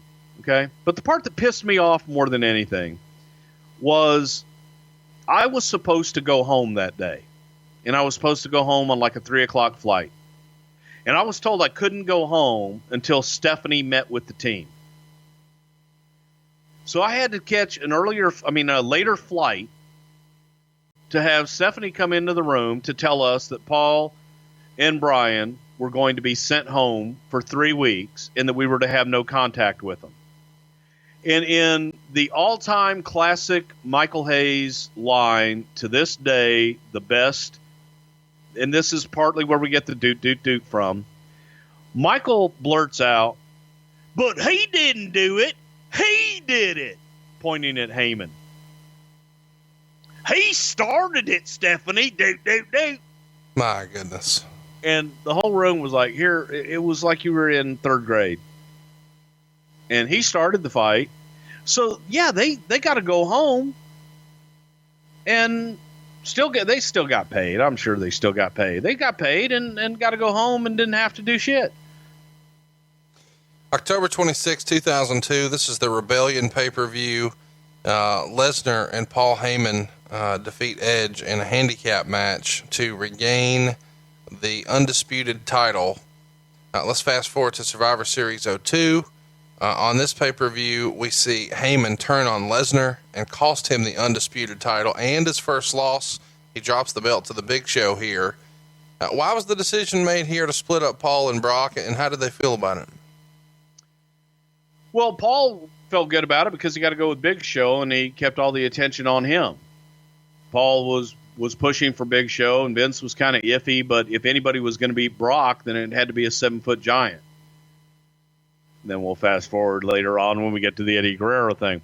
But Paul was happy because Paul was still involved in the storyline. And something that maybe only excites me. A month later, Kurt Angle reveals that his new agent is Paul Heyman. And he does this in an effort to screw Brock Lesnar. And this is pretty interesting to me because in '96, a few months after Angle won the gold medal in the Olympics, he was a guest on an ECW arena show, and he winds up walking out because of the crucifixion angle. He threatens to sue Paul if he's shown on that episode, so there's lots of heat. And now they're working together just a handful of years later.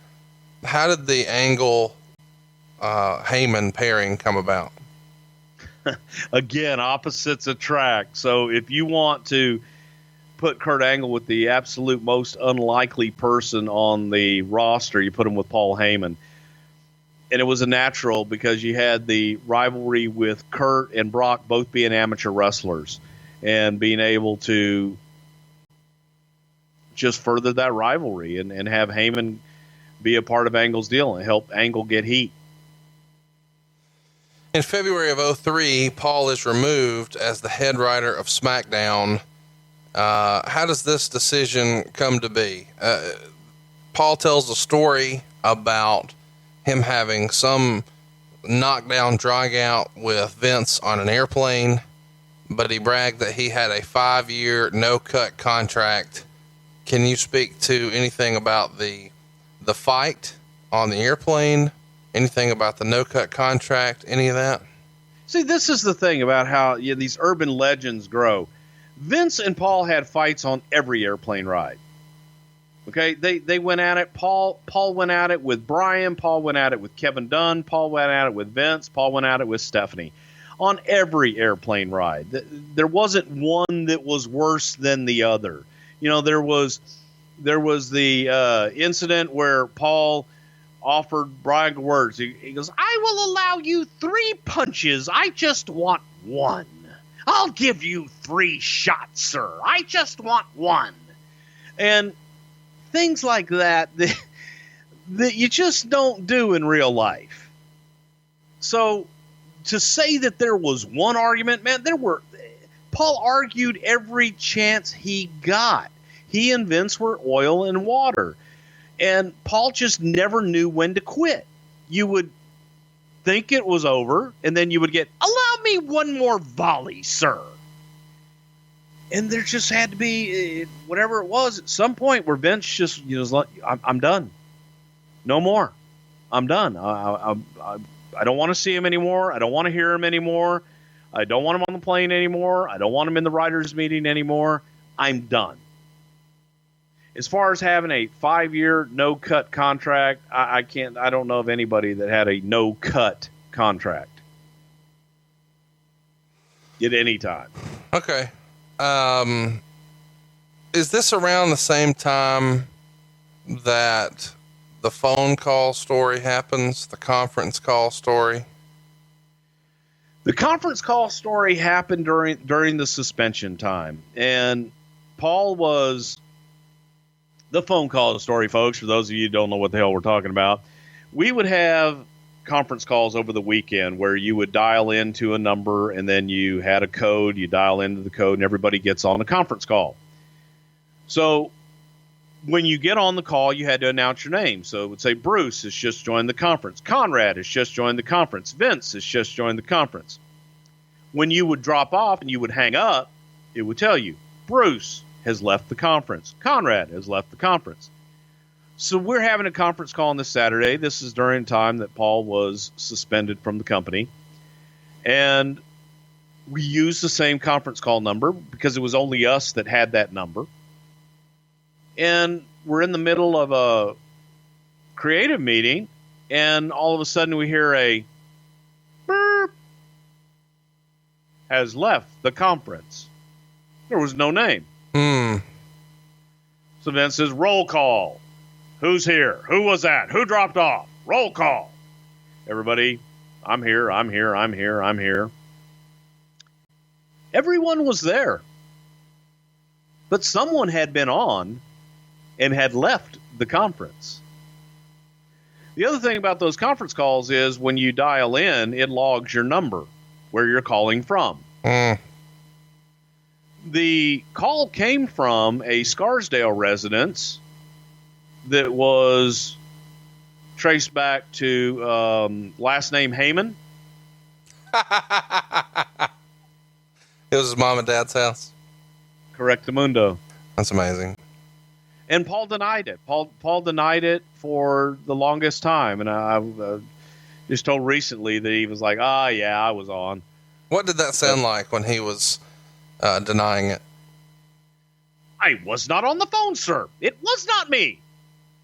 But That's Paul, great. it got traced back to your parents' house. It was not me, sir. But Paul, it went back to your parents' house. Not it.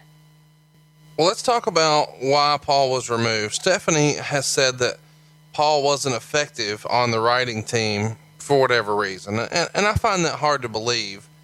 But Paul has said that, he wasn't maybe mature enough to be in that environment at the time. I guess, he could be pretty vocal and pretty opinionated and had a hard time, I guess the right word is assimilating.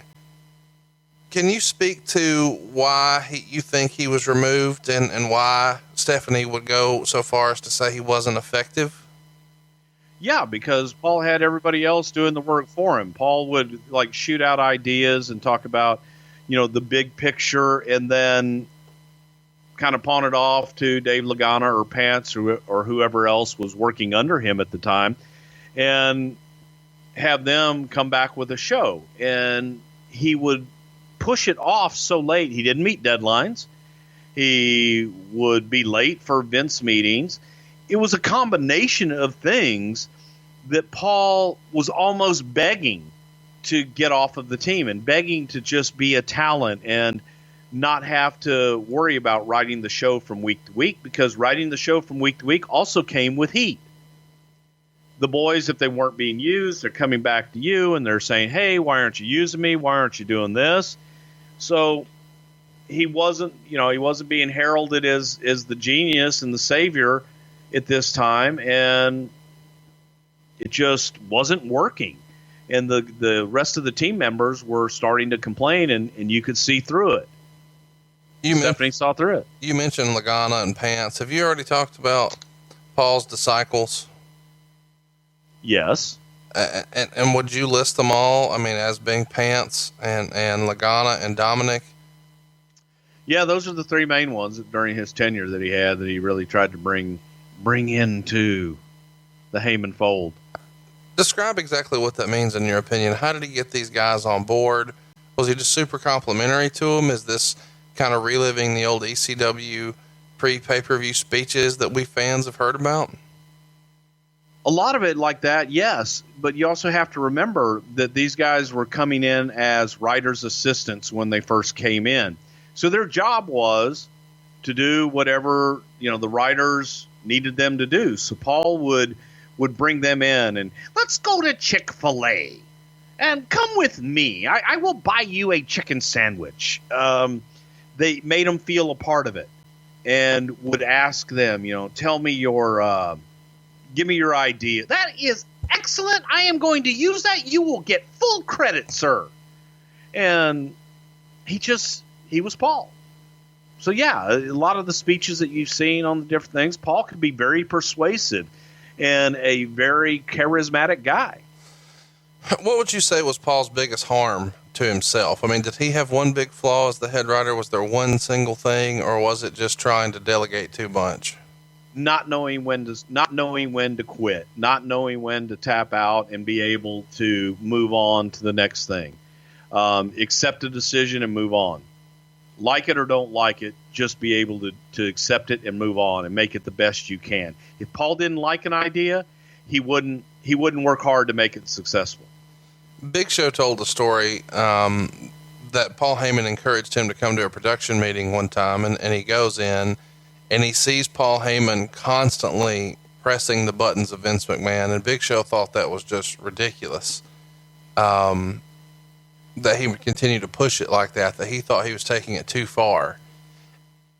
And Paul has described the situation as to how he's maintained his employment there so long. He used an analogy like Vince felt it was better to have Paul in the castle pissing out than outside the castle pissing in. What's Vince's thinking in saying that? Did he think that Paul could have been an asset to TNA or someone else at this time? I don't mean to be ridiculous in saying that, but I know occasionally Vince has tried to employ guys just to make sure they didn't go anywhere else. Was that the situation at one time for Paul? I think that more than anything, look, Paul had great ideas, and Paul has a great mind for the business. Vince would look at that as a challenge to try and just mold that and be able to channel it and get as much out of him as he possibly could. Now, Vince and I disagreed vehemently as well. I knew when to quit, and I knew when to say, okay, fine. We agree to disagree, make a decision, and whatever decision it was, I supported it 100%. I didn't go back and poke that bear anymore because that wasn't going to get me anywhere, and it wasn't going to get the idea any further either. Paul would constantly poke the bear. So I think there's a part of Vince McMahon that loved that really liked being challenged. He loves being challenged on shit. But for Paul just did not know when to stop. And that was his biggest fault.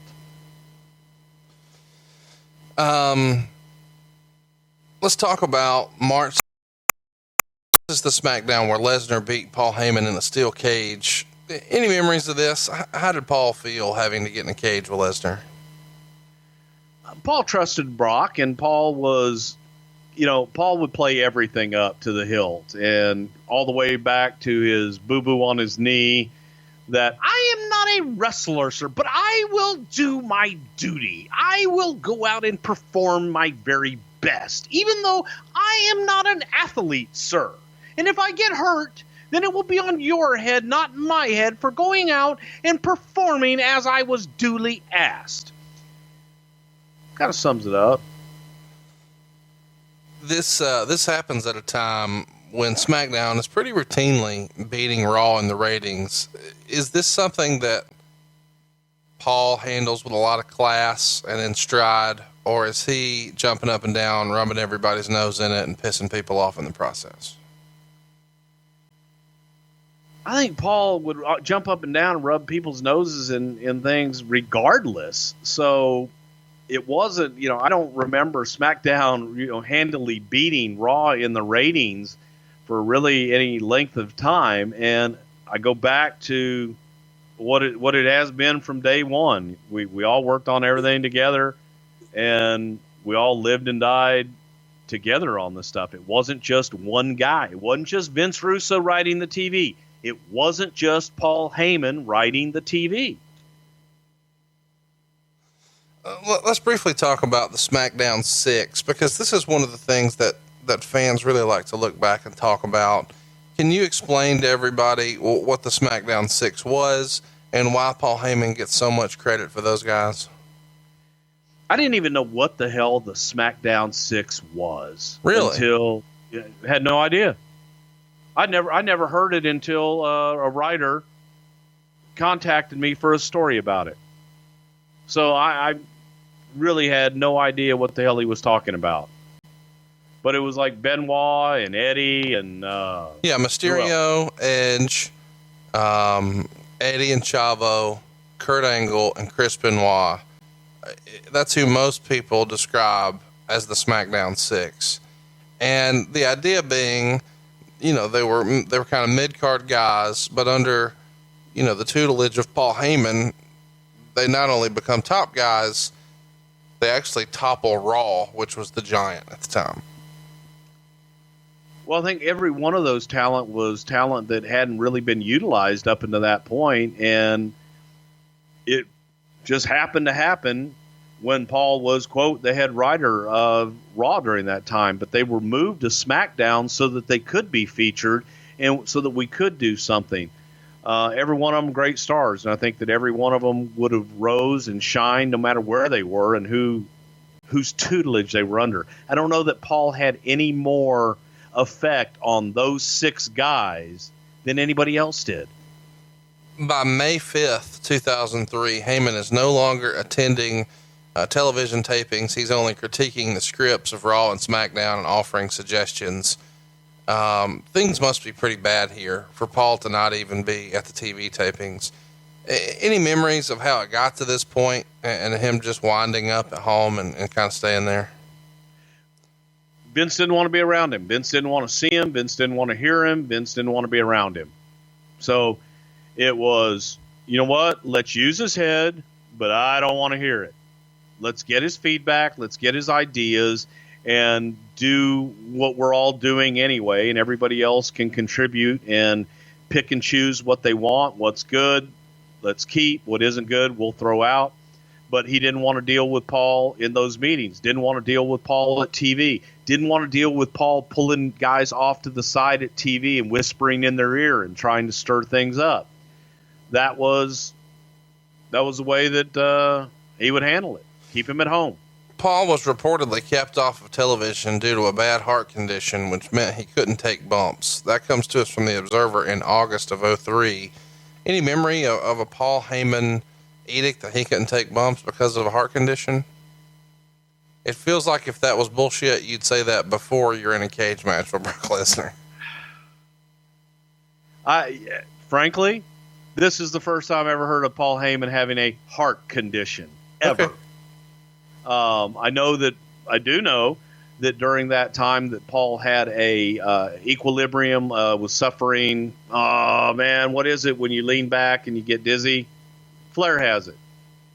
Paul had vertigo. Paul had bouts of vertigo, and Paul, taking an F5, had hurt his neck. I do know that Paul had hurt his neck during that time, and that was during the times you would get the promos. I am not a wrestler, sir. Right. Which is true. Paul had no reason being in the ring. Paul shouldn't have been in the ring. But it was the time-honored tradition, but get the manager in there, beat the manager up, and everybody's happy. In October, Vince defeated Stephanie at the No Mercy pay-per-view, so she has to resign as SmackDown's GM, and therefore Heyman is introduced as the new SmackDown GM. So now Heyman's not only back at TV, he's on TV. How does this come about? And who says, okay, he's been in timeout long enough, let's bring him back? Vince McMahon likes roller coasters. So you're looking for an antagonist, and you're looking for someone to come in and be a heel and be somebody new that'll get people talking. If he can get as much heat with the people on TV as he did with people in the office and backstage, perfect. Huge. Yeah. Royal Rumble 04 is where we see Heyman and Bischoff have a confrontation. Austin winds up coming down, though, and hitting both guys with a stunner. I bring this up because Bischoff and Heyman had sued each other a few times, I believe, back during the WW or the ECW and WCW years. Was there any sort of heat between them here, or is that all bygones be bygones? It feels like Heyman could be the type at times to hold a grudge. I think Paul definitely held a grudge, but I also think it was bygones are bygones. It's time to do business. So it's funny who you can work with and what you can do when there's a paycheck involved. I don't think either guy minded the other. March 4th on SmackDown, we see Eddie Guerrero fight Paul Heyman while he's handcuffed, but Kurt Angle attacks Eddie. A week later, we see the SmackDown roster turn on Paul Heyman and allow Steve Austin to invade SmackDown. And then the following week, The Undertaker shows up and gives Paul Heyman a tombstone. Any memories of this angle or about any conversation with Paul about taking a tombstone? You've said a few times, I am not a wrestler. Well, I'd rather take the tombstone than the F5 or the last ride. That's for damn sure. Any day of the week. So the tombstone is really a walk in the park. So they're working with Undertaker and trusting Undertaker. Paul had nothing to worry about there. After WrestleMania 20, of course, Brock winds up quitting the company. Did you have any conversations with Paul about Lesnar leaving, or do you remember anything from that time about Heyman you can mention in regards to Brock pulling out? We all tried to get Brock to stay, and Paul was in Brock's ear constantly whispering and constantly trying to get Brock to reconsider and stay in professional wrestling. But there was a point where there was no more talking to Brock, where Brock had made up his mind. He wanted to play football and didn't want to be a wrestler anymore, didn't want to travel, and he was just done. So that's one time I'll give Paul credit for knowing when to tap out, because Brock probably would have beaten him. On March 22nd, 04, the Raw draft is held, and Heyman shows up to represent SmackDown, but is drafted to Raw. And then in storyline, he quits. A month later, though, Heyman is named GM for a night on SmackDown after Angle was injured by Big Show. And in the process, Heyman convinces the Dudleys to turn heel and attack Rob Van Dam, and he gives Devon a match against Eddie Guerrero. Why the plan here to draft him to Raw, but then he still winds up as SmackDown GM? It seems kind of weird. It was weird. That was during the time of weekly booking and let's do this. Well, let's try that. Let's do this. And there was so oftentimes we would get to TV and Vince would just go out on a whim and do things that made no sense. And then we wouldn't follow up. And then we get into a really dark time. May 27th, we see the Dudley Boys defeat RVD and Mysterio. This happens after Heyman jumps the guardrail and interferes. And then after the match, Heyman tells the Dudley Boys to make an impact for a change and make a victim out of somebody. So they abduct Paul Bearer, toss him in their trunk, and drive away. A week later, Heyman says the Undertaker has to join himself and the Dudleys or he'll never see Paul Bearer again. And a week later, the Undertaker bows to Heyman, recognizing the power of the urn. So this sets up the 2004 Great American Bash, which I cannot wait to cover in long form. But very briefly, the Undertaker defeated the Dudley Boys in a live free or die match. And as a result, Paul Heyman pulled a switch, which buried Paul Bearer in a concrete cement crypt. But lightning strikes, and the Undertaker makes his way to the stage and says, I have no other choice, before pulling the switch and killing his manager, Paul Bearer. Bruce, I don't know another way to ask this. Who booked this shit? Like I said, there were some dark times to come. Wow, where to begin? The idea was that the Dudleys had a heel run in them. They had gotten over as baby faces, and they felt that they had a heel run. The only way they can be heels. Anyway, let's put Paul with them.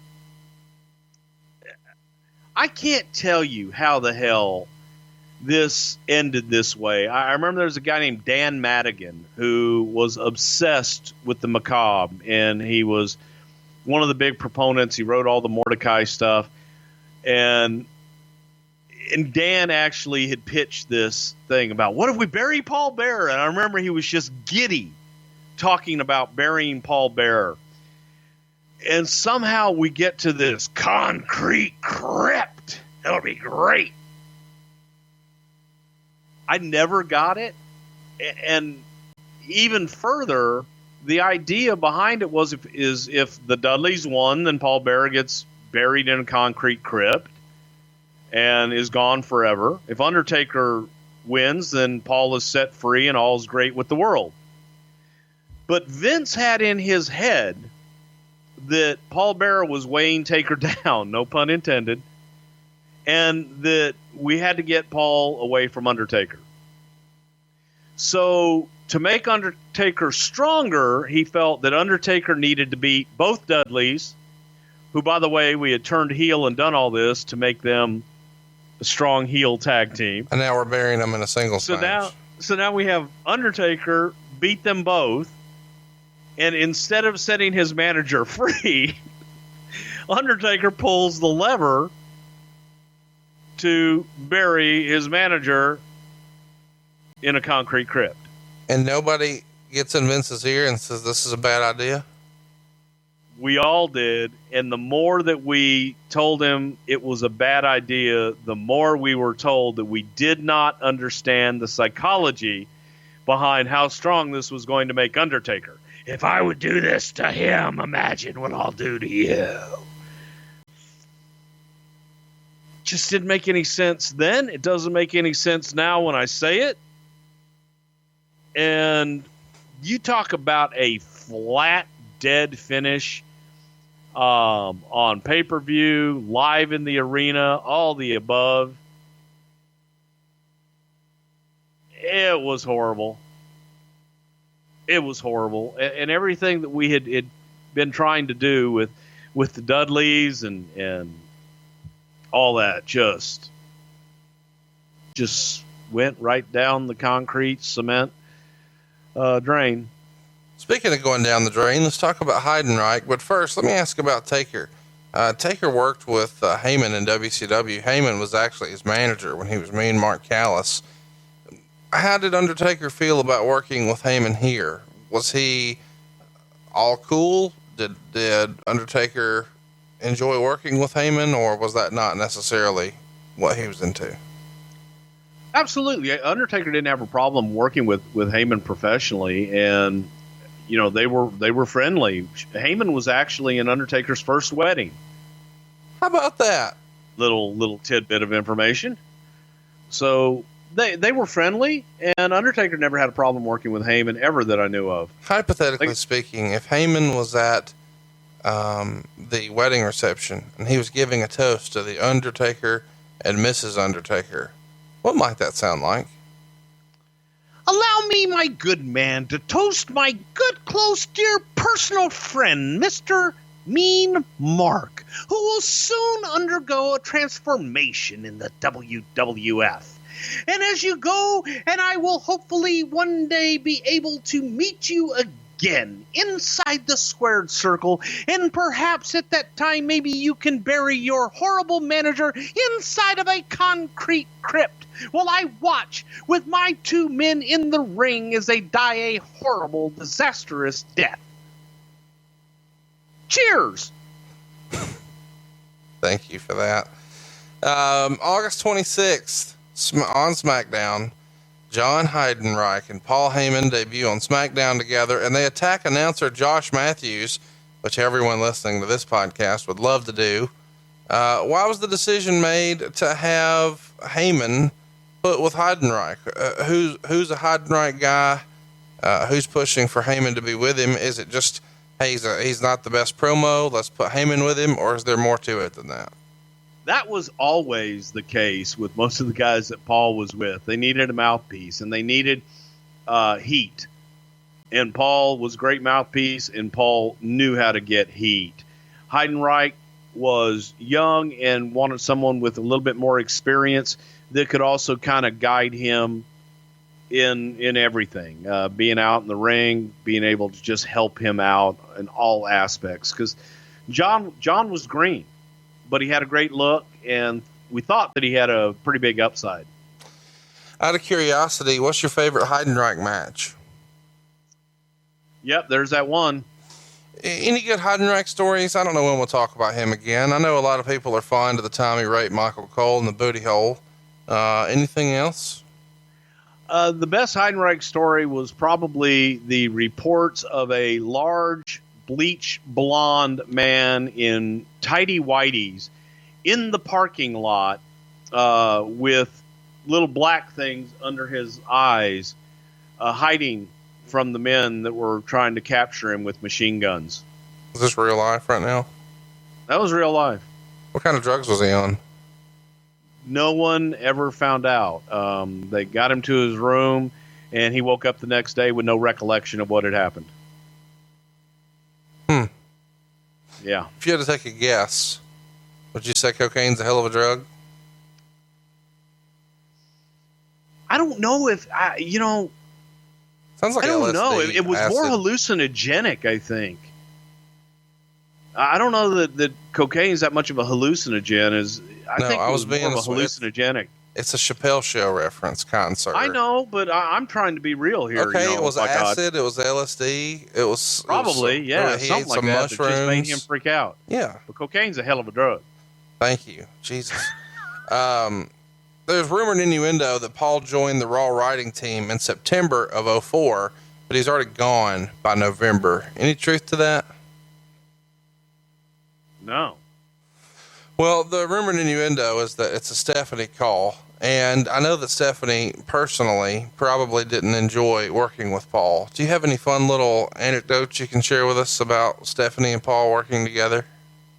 I think the best part of Stephanie and Paul's relationship was the supply of Listerine breath strips that Stephanie used to have to hand Paul and remind him to be sure and put one in before you get close to Vince.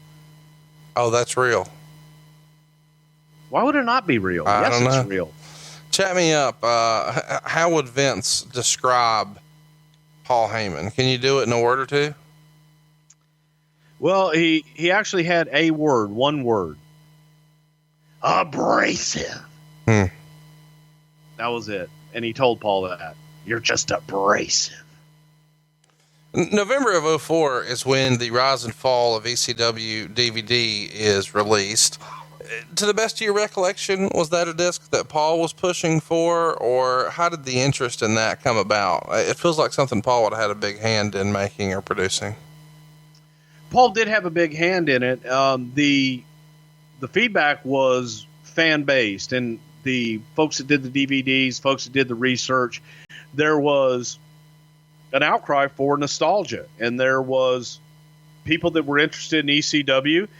So the DVD folks and the production people said, "Hey, let's do an ECW pay-per-view. I mean, not pay-per-view, but which later on became pay-per-view. But let's do a DVD, ECW DVD." And it did at the time. My God, it was one of the biggest selling DVDs that they had done at the time. Did great. December 13th, 2004, Figure 4 Weekly is what we're quoting here. And somewhat of a surprise, Paul Heyman was removed from creative this week. I say somewhat of a surprise because really these days, nothing surprises me. It's particularly interesting as both the Raw and SmackDown ratings have been up quite a bit recently, although it should be noted that in terms of SmackDown, Vince doesn't really consider the improvement to be the result of the writing, but rather the result of John Bradshaw Layfield catching fire. He's a big proponent of heel champs that baby faces chase, so now you'll notice he has the two best heels in the wrestling world as champions on his two TV shows. I couldn't make stuff up like this if I tried. The Heyman deal was apparently the result of a lot of little things building up, such as him frequently promising to call Vince and then not calling, which got Vince upset about the last time Paul was working on the writing staff, and him perhaps saying one too many politically incorrect things, Vince probably just not liking him very much, that sort of thing. Heyman is still with the company working as a manager for John Heidenreich. Do you remember the official removal, like, get the fuck out of here, you're not welcome in here, don't come back, we don't want you in here conversation? Well, during that time, Paul was not a part of the creative team, so that's just it's just fiction. And during that time, that was me and David Lagana on the Smackdown team, so that's maybe something that Paul fed him. I am handling the creative, but he wasn't a part of it at that time. So there wasn't he wasn't a part of it to be removed is the answer. He talked about, on the loop to promote all of the hype for the DVD. He did an interview and he touched on the ECW stuff, and he's talking about the guys who didn't get paid. And he says, well, it depends on what you mean by that. Me personally, that's like saying WWE closed its door today. Does Vince McMahon owe anybody money personally? I don't think he does. I think the corporation does. I ran a corporation. The corporation went out of business. There are a lot of people who didn't get paid at the end of the corporation. That is a blunt fact. Neither did I. It's not like I was hoarding all the cash and saying, wow, I'm sorry I had a wonderful week, but yours is surely the shits. I filed for personal bankruptcy. It's not like I had private money hidden in the islands or something. I did feel like taking money out of a company for those 7 years when it could have been invested in the company, especially when other people weren't being paid. I wasn't being paid. I didn't give myself a paycheck and to say to someone else, sorry you didn't get paid. Nobody lost more money than I did. Nobody supplied more funds than I was. Nobody took a better beating than I did in terms of finances for ECW. I'm sorry that certain people didn't get paid or what they were hoping for, or didn't get paid what they were promised. I went out of business. The company went out of business. Where was the money going to come from? So it's kind of interesting that when Paul, years later, is promoting, this DVD, he's still being questioned about this. And it tells me that at that time, there was still a lot of the boys who weren't happy with the way things went down and had a personal vendetta with Paul about the way it all was handled at the end, feeling that he was less than honest with the money. Did you ever have a conversation with any of the boys or Paul specifically about this? I mean, clearly his parents were owed a lot of cash, as we touched on through the entire process. He lived with his parents. So he was not, out here living lavishly where he's, got a Ferrari and a Lamborghini in the garage of his mansion and he's hoarding all the cash. So I kind of feel bad for him, but I know that you don't. So catch me up on that. No, I do feel bad for Paul. And I think that the general consensus from the talent was that while they didn't get paid, Paul landed on his feet with a job with the WWF. That was their feeling, that they're sitting out there, they didn't get paid. They held Paul personally responsible because Paul was the one that was running the company. So that's why they held him responsible. Everything that Paul says in there is absolutely true.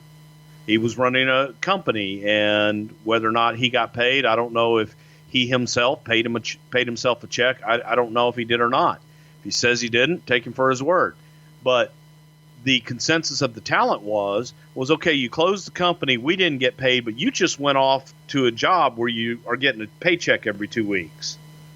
That was where the rub was, in my opinion, from the talent that came over there that didn't get their money.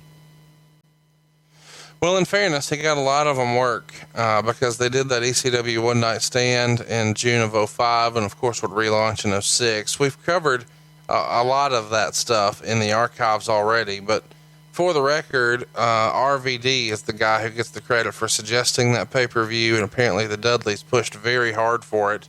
And there was lots of rumor and innuendo, even at the beginning of 2005, that Heyman wouldn't actually be involved. Even though he was employed by the company, they just wanted to keep it out of his hands.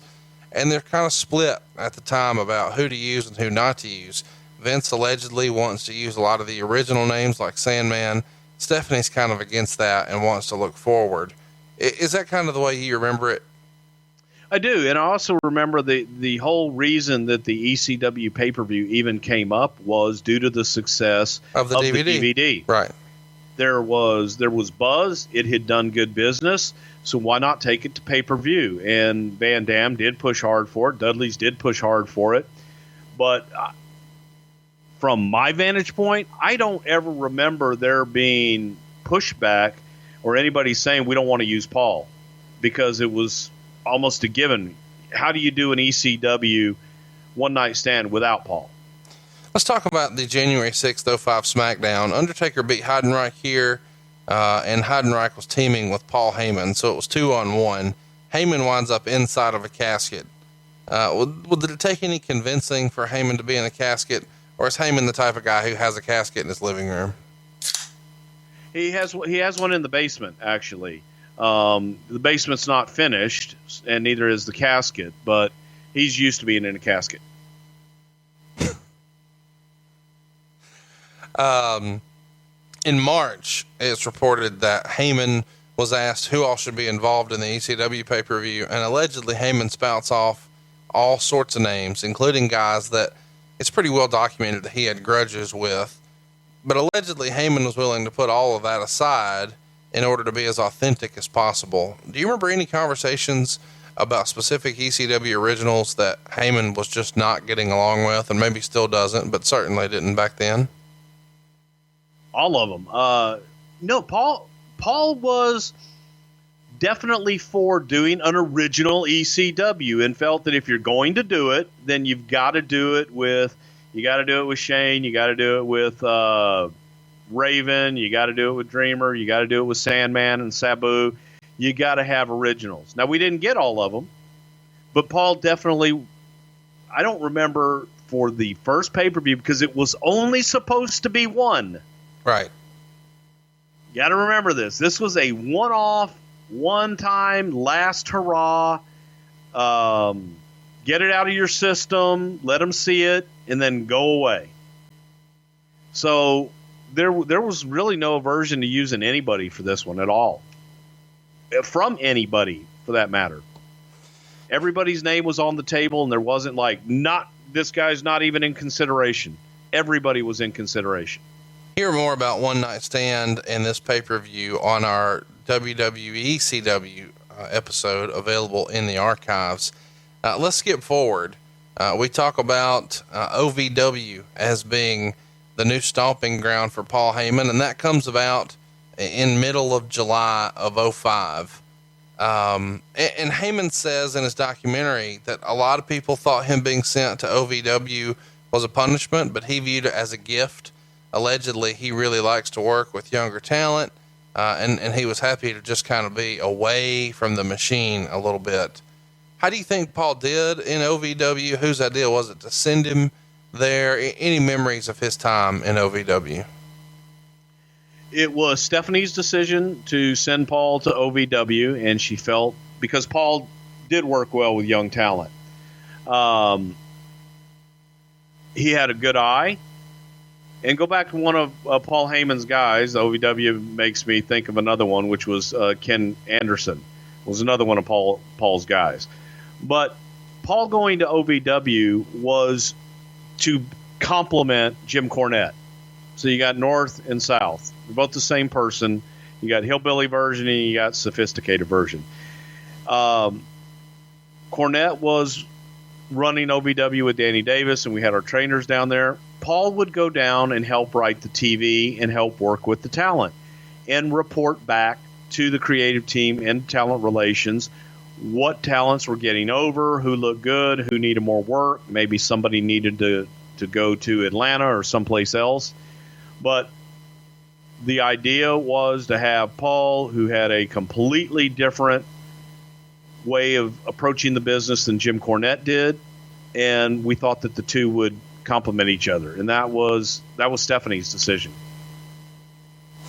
Well, let's talk a little bit about the way he was able to run OVW. Was he given complete control Who's overlooking from the main office? How does he have to report in? Was he overruled? Do you have any details like that you could share with us? Well, first of all, Paul did not run OVW.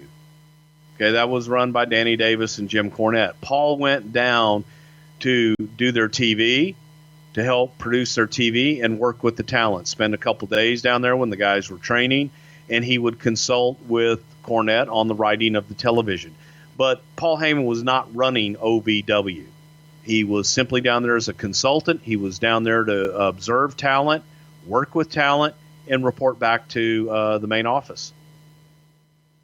Let's go ahead and talk about mid-November. The Figure Four would report very interesting stories going around this weekend regarding Paul Heyman. The gist of it, and there are many different stories, is that in some form or fashion, Heyman wants to either start up or be heavily involved with an MMA group once his WWE contract expires at the end of December. For the last few weeks, people have been hearing rumblings of this, but then it was all over, meaning even newspapers in Japan were picking it up. There are several things to consider in regards to the story. First, Heyman was telling people for a long time that when his contract was up, he didn't necessarily want to re-sign with WWE or maybe even do anything in the wrestling business. He's got 2 kids, other interests in life, and there were rumors of him trying to get some sort of writing job and starting a promotion is hell, as he's aware. It's not like he's single and in his mid-20s right now, so the betting line within WWE is, as of Monday, that this MMA story was all just leverage to try to get a new deal with the WWE. Heyman, I'm sure, would argue that he doesn't necessarily want a new deal, but if you look at his schedule these days, which is basically head to Louisville once a week for a day or so for TV, that's kind of the perfect job for him at this stage of his life, and he's probably making a few $100,000 a year to do it. My feeling is that Heyman seems to keep a lot of stuff under his hat, so if he doesn't want it to get out, and since this story's all over, then clearly he does want it to get out, suggests to me that the WWE is correct, and this is an entire leverage move. So, address the rumor and innuendo that Paul didn't want a deal, but really did want a deal, and this whole MMA talk is just subterfuge. I think the MMA talk is complete. Answer me this. How the hell was he going to buy an MMA company? How was he going to buy Strikeforce? With what money? Right. If he's bankrupt and he's all of this, how the hell is he going to buy an MMA company? In my opinion, I think it was just a lot of smoke and mirrors and trying to create something that wasn't there and get people talking. So it's like, oh, well, Heyman's going to go do this. You better snatch him up. Better lock him down. Let me ask you a question. I don't think there's anything to that. What was his relationship like with Shane McMahon? I ask because there's lots of rumor and innuendo that Shane was a big proponent of ECW, wanted to purchase it, wanted to make it all internet. There's also talk that Shane wanted to buy an MMA promotion and get into the MMA business. And it feels like Heyman could have been close with Shane. Am I way off base here on that? No, Shane and Heyman were good friends, and Shane was a big fan of ECW, and he was a big fan of Paul Heyman. I could see where Paul would try to manipulate Shane. That's what I wanted. Some of this stuff, yes. I definitely could see him trying to get, allow me this volley, Shane. Could you imagine if you broke away from the old man? I could run it for you. I could see that happening. Well, that's kind of what I wanted to get to, and I know that's kind of ugly, but I just felt like Heyman may be trying to manipulate Shane into a better spot for himself. The December 19th edition of the Figure Four, it's coming out. Heyman has been offered a new contract, but is not signed yet. I assume they just want to keep him around because they figure it's better to have him sequestered away rather than working for TNA or some other startup group. He's making $250,000 a year right now to work 1 day a week, and the deal is up at the end of the year. That seems really, really high. Can you comment one way or another as to whether or not he was making $250 to work a day a week? That's a cherry job, is it not? Yeah, that would be a cherry deal if that was indeed true.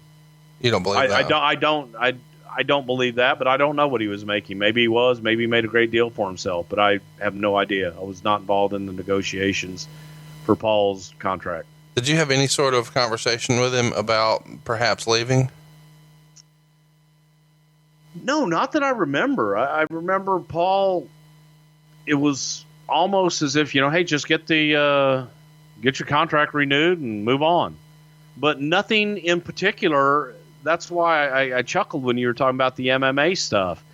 That internally for us, I don't remember any of that ever being an issue or coming up. Of course, in 06, we bring back ECW, and you can hear all about that in our archives in our WWE ECW episode. We break that down in great detail. It feels like a waste of time to do it again here. In May of 06, though, it's reported that there's talk of bringing back Eric Bischoff for the ECW project, which is why Eugene dropped his name on TV on Monday. Allegedly, it wasn't a done deal, but the McMahons have approached him about it, and Paul Heyman is said to be against his participation, at least as a regular character, feeling it would come off as old and contrived. Bischoff was said not to care either way. Do you remember there ever being discussion about Bischoff being involved in the ECW angle? There was definitely discussion, but I don't think at the time Eric wasn't looking to really come back unless it was going to be a full-time gig. And when I say a full-time gig, a full-time talent deal, but it was just kind of in the talking stages. And that's 100% Paul's feelings.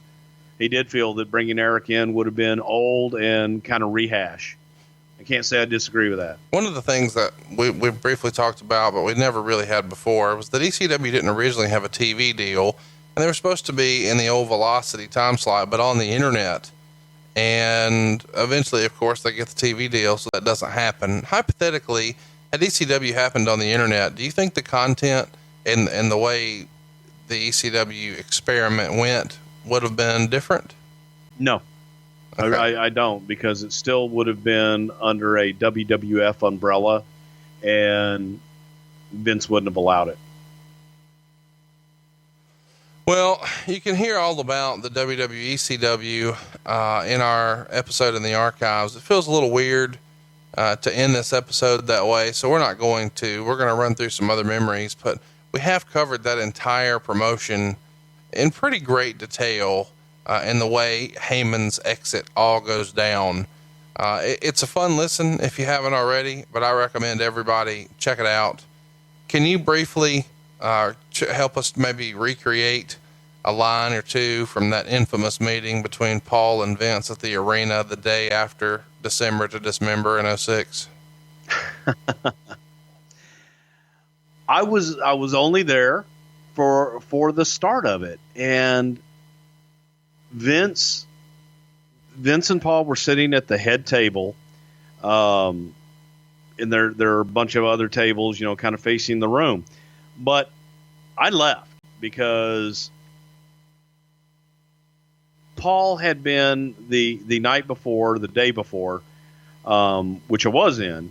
Paul just wanted so badly to pitch his CM Punk, and CM Punk needs to go in and put the Anaconda Vice on Big Show, and Big Show taps out in 10 seconds. From there, Bobby Lashley enters, and CM Punk puts the Anaconda Vice on him, and he taps out immediately. Basically, Punk tapped everyone out until finally RVD came in, and then they have a match to where finally RVD succumbs to the Anaconda Vice. And Vince was like, who in the hell is going to believe that, Paul? You really believe that CM Punk is going to choke out the Big Show in 10 seconds? And it was just the absurd that Paul kept pushing, and I think that the more Vince fought back, in my opinion, I think that Paul saw the writing on the wall, and Paul wanted to be fired. Paul wanted to be sent home at that point. I think that Paul was as frustrated as Vince as Vince was with him, and that Paul kept fighting until he could just say, see ya, and get Vince to tell him to hit the bricks. So when he goes home, he allegedly is paid until September of 07. And that's when we hear Meltzer report that his contract had expired only a few months prior. So it feels like he sits home for what, like 6, 7, 8 months and is paid the entire time. Would you believe that to be true? I have no idea if that's true or not. It wouldn't surprise me. It wouldn't surprise me for Vince to just say, you know what, pay him out. That wouldn't shock me at all. Of course, Heyman is back in the WWE now, and he's been back since 12. What do you think of Paul's first run in the company? It was not without controversy. It seems that he's learned a lot, and maybe WWE has, based on the way he's been handled this time. What did you think of his first run, and what would you say his legacy will be in the WWE, and maybe, while we're at it, in the history of the business? Well, as far as I'll go backwards, the history of the business, I think Paul's legacy is always going to be ECW. As far as Paul Heyman being a genius when it comes to writing television and things, Paul had great ideas, and Paul was very good at what he did. Where Paul Heyman's genius was being able to accentuate guys' positives and exploit them and hide their negatives. Paul was able to build ECW on smoke and mirrors. His show was an excellent 1-hour MTV video. He showed highlights, he had great music, and great editing. And it was a very high-intensity show that he put together. And I think that in that regard, Paul Heyman was a genius because he took talent that was not the greatest bell to bell and made them viable and made them names. I personally, not that anybody asked, think Paul Heyman's real genius was in his ability to have kind of an idea of what the fans wanted. I feel like, we often hear, Vince say, oh, the fans don't know what they want. But I felt like as an ECW fan, Paul always had a good idea of what we wanted, and he tried his best to give it to us. And maybe that was the genius in him. And maybe he was more in tune with pop culture than Vince. He had an idea of what was big in the real world, and he could kind of be on the cutting edge and have his finger on the pulse, so to speak. Well, I think that Paul had an idea of what that niche audience that he had wanted. But Paul did misread what the masses wanted. He had a small core audience. Yes, he knew what they wanted, and he gave it to them. But that didn't translate to the masses. Well, do you think? Let me ask you this: do you think Vince gives the fans what they want today? Well, I think that when you look at what they're doing business-wise, I'm saying when you look at what they do business-wise, obviously he is. Okay. Well, I think that there's a vocal minority that's very vocal that says, "Oh, we don't like this, we don't like this." If they don't like what he's doing, then they won't pay and they won't come out to see the product. Let me ask you this: why did they just cut pyro from shows? Cutting costs. Okay, well, I thought you just said business was great. So no, I didn't say business was great. I said that he's able to fill buildings and they're still coming out and supporting him. When they stop coming out and they stop supporting the product and they're not paying for anything and they're not buying anything and they have to shut the doors completely. Oh, okay. Then you can say that. So business isn't down until it's over, like Houston wrestling. No. Okay. That's not what I said. Well, I said that he's still filling buildings. He's still got a TV deal. There's still people that are paying to come see him. So they're not in danger of going out of business. They're not bouncing checks. They're not playing to they're not 100 people. But they did report a $30 million profit or promise a $30 million profit this year, and more than halfway through the year they're at like $5 or $6 million. Okay. Okay. So are they going to shut the doors now? Are they bouncing checks? Are they going to have to shut the doors and go out of business? Let's you want to look at track records. Well, let's look at how long Paul was in business. Let's look at how long Vince has been in business. You said by your own words that Vince had a better idea of what the masses want, and you're saying this, and your argument was, well, look at how business is doing. Well, I told you how business is doing, and now you're pivoting. No, I'm not pivoting. I'm simply saying that if business was so bad and Vince didn't know what people wanted, then he'd be out of business. Paul knew what a small group of people wanted. He wasn't able to take his product and make it viable for the masses. Otherwise, he would still be in business. If there were enough people that wanted what he was putting out, then he would still be in business. How's 205 Live doing? I have no idea. Nobody else does either. Let's go to social media, ask some questions here.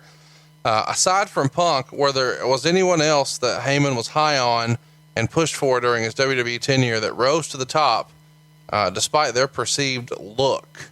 I guess the idea being here that Vince favors a certain look. Heyman was maybe more forgiving. Can you think of someone that Heyman was an advocate for who didn't have the prototype WWE look? Ken Kennedy. Well, there you go. That's not a name I was expecting to hear. A classic from social media here. Any good rib stories about working with Paul Heyman? Yeah, I don't know off the top of my head. I really can't think of any. No, off the top of my head, no, I can't think of any. Who had the stickiest of the icky, Paul Heyman or Brother Love? Well, Heyman was definitely more sticky.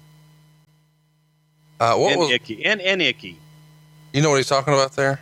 No, I don't.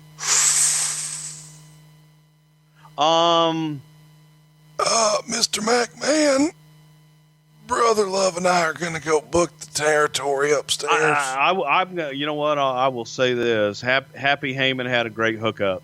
That's what I expected. What was the dirtiest or most underhanded thing Heyman did? I don't know why, but I feel like this has to involve a hotel room and not allowing the maids in. I want to air dry, whore.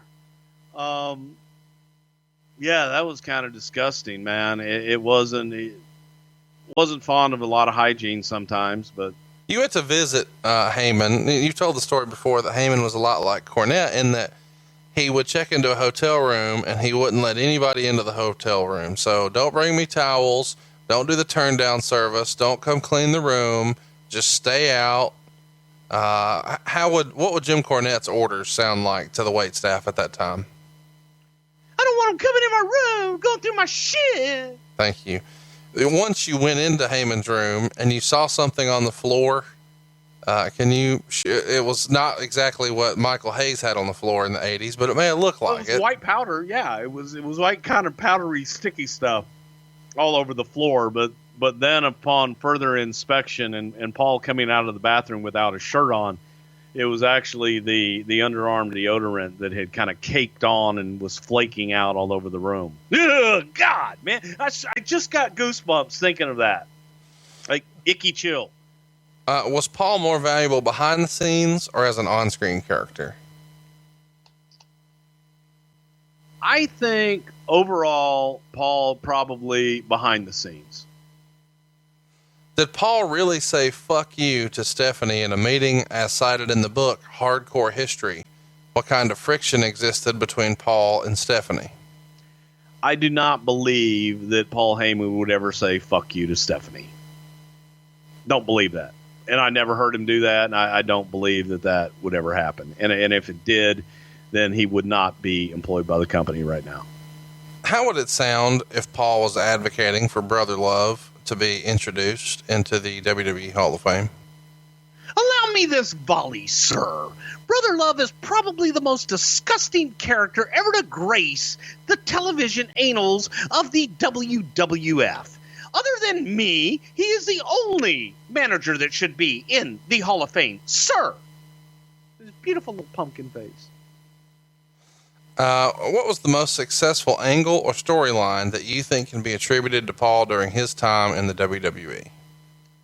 I gotta, if you want me to go then or just overall, because overall, I'm going to say him aligning himself with Brock Lesnar is without a doubt one of the most genius things Paul ever did for himself and that Paul did for Brock Lesnar. I was going to say Brock benefited a great deal from that too. They've done very well by each other. What was the initial reaction internally when SmackDown started to get more attention than Raw while Paul was on the writing team? Obviously the boys were for it. Do you remember anybody in the office, kind of undermining, trying to minimize its success because Heyman was involved? Well, make no mistake about it. I think that regardless, they're going to minimize its success because it's not Raw. Right. And no matter what anybody tells you, while I was there, SmackDown was the B show. And didn't matter who the hell was in that lead writer role. You were the B show and you were playing second fiddle to everybody else. Who traveled with Paul when he first came into the company in 2001?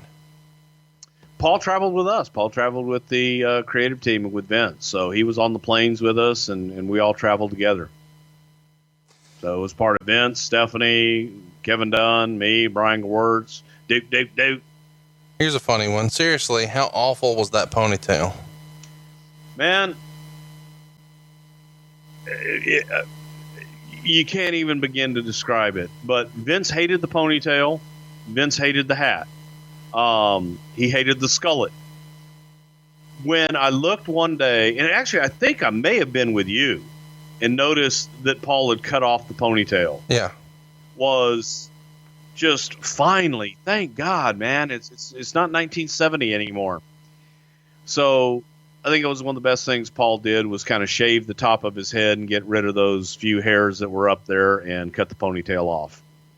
Have we told the story about when Paul was once asked if Brian was his son? Oh God, absolutely classic. WrestleMania, maybe 18. Paul had to go and get a suit. And Brian is not the kind of guy that likes to go hang out with people. Right. He's kind of a loner and likes to, well, he's not really a loner. He just likes to do his own thing. And somehow Brian ends up with Paul, and Paul has to go get a suit. And while Paul is having the suit tailored, the tailor looks at Brian, who is there with Paul, and says, "Oh, is this your son?" Oh. And when you hear both of them tell it, they are both equally disgusted at that thought. Heyman that Brian would be his son, and Brian the fact that someone could mistake Paul Heyman for being his father and that he actually squirted out of his nuts. Wow. How about the colorful language there? You've told me anything bad? No, he didn't. You've told me a story once about, and I can't believe this is real. One of the very first stories we ever told here on the Prichard Show was about booking at Vince's house with Jerry Jarrett. But once upon a time, you guys were all booking at Vince's house in Boca. Can you tell us your fun Paul Heyman story about booking at Vince's place in Florida? Well, there used to be a time when Vince's place in Florida was this big house. His backyard was the Atlantic Ocean. His front yard was the Intercoastal. Gorgeous. They tore that down. They built condos, high-rise condos. And so during the holiday season, Christmas time, December, January time, Vince and the family would always stay in Boca. So if you wanted to have FaceTime with Vince and we had our meetings, we would have to go to Boca and meet with Vince because the whole family was there. So it was, I guess, easier for us to go down there. So the first time that we go to the high rise is up and they've moved in and so on and so forth.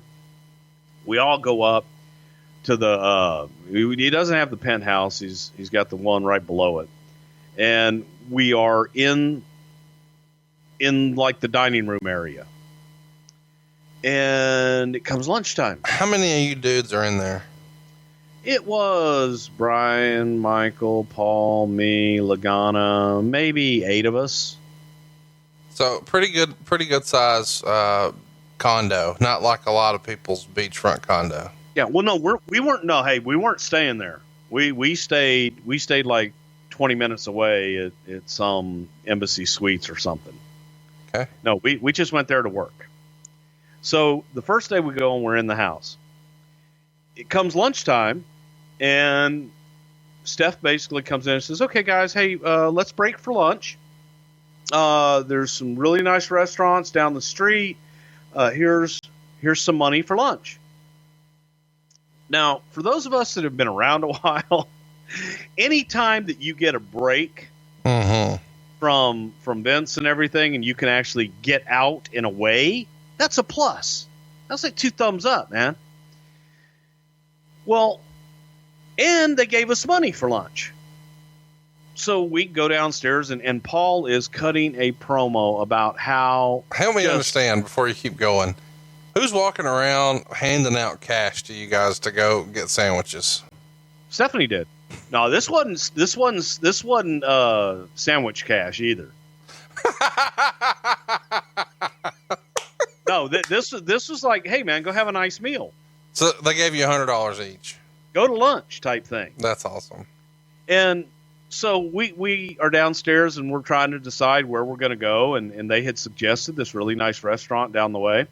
And Paul is like, I guess we're not good enough to eat in the family domicile. We're just the help. Send the help out to go get lunch.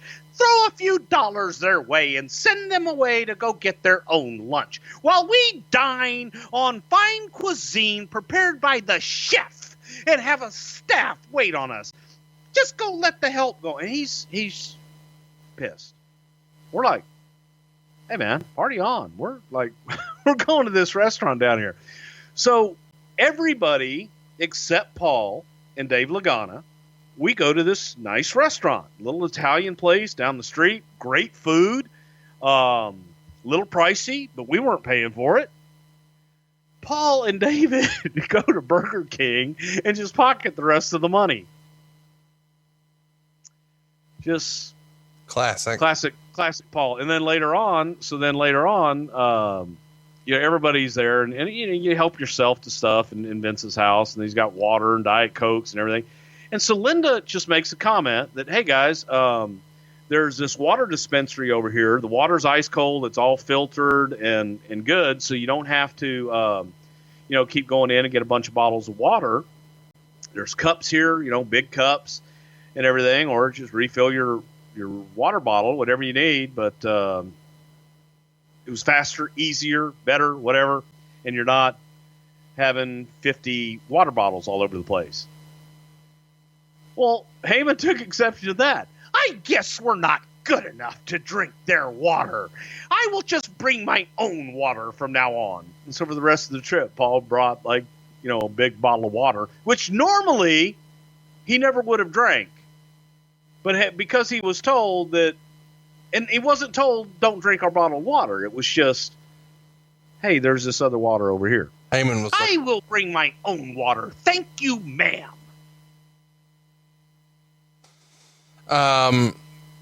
Allegedly, there was a fun 9/11 story that you were going to share with me, and I found it interesting because in my research I discovered that this is actually Paul Heyman's birthday. And I'm sure there's a joke out there somewhere that I won't be making, but Paul Heyman was born on September 11th, and you have some sort of September 11th story for us?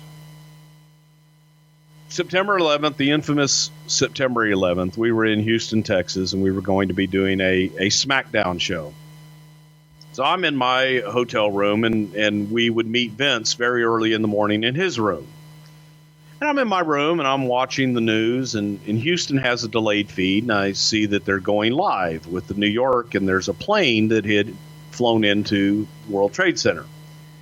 Well, I was across the hall from Vince, and I was dressed, so I just go over there early, and I'm going to put on his TV, which we never did. And I go across the hall, and he lets me in, and I'm watching TV, and he comes out, "What are you watching, pal?" I said, "That's New York City." I said, "Somebody, I guess like a small plane flew into the World Trade Center." As we're watching this, the second plane hit. Right. Well, everybody starts gathering in Vince's room, and we're just glued to the TV.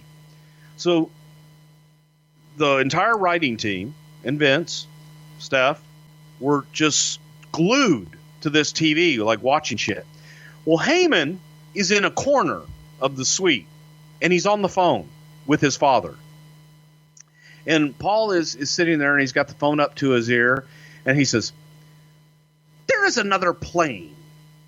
They cannot account for it. They think it is headed to Washington, D.C., going to the White House."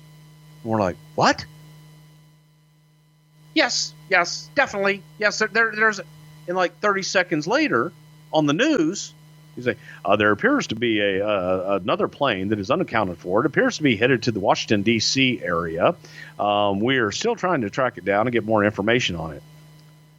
The Pentagon has been attacked. There's a plane that has crashed into the Pentagon. They're getting footage now, and then 30 seconds later, it would happen.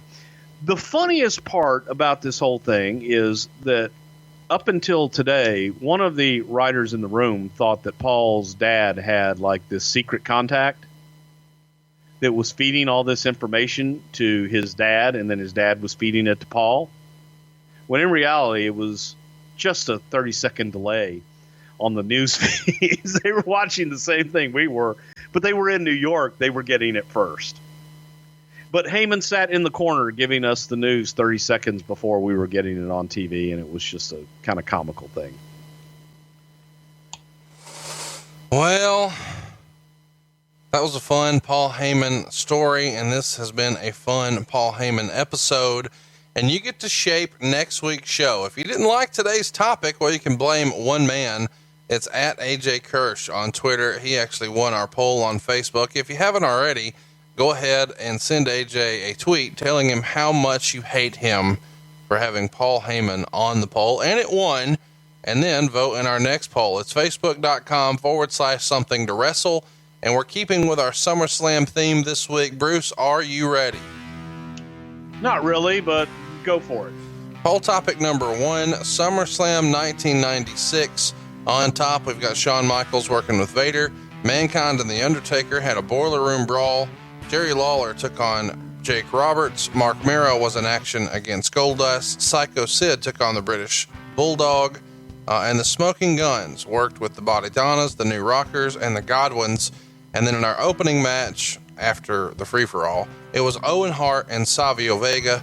On the free-for-all, they had kind of an interesting match with Stone Cold Steve Austin and Yokozuna.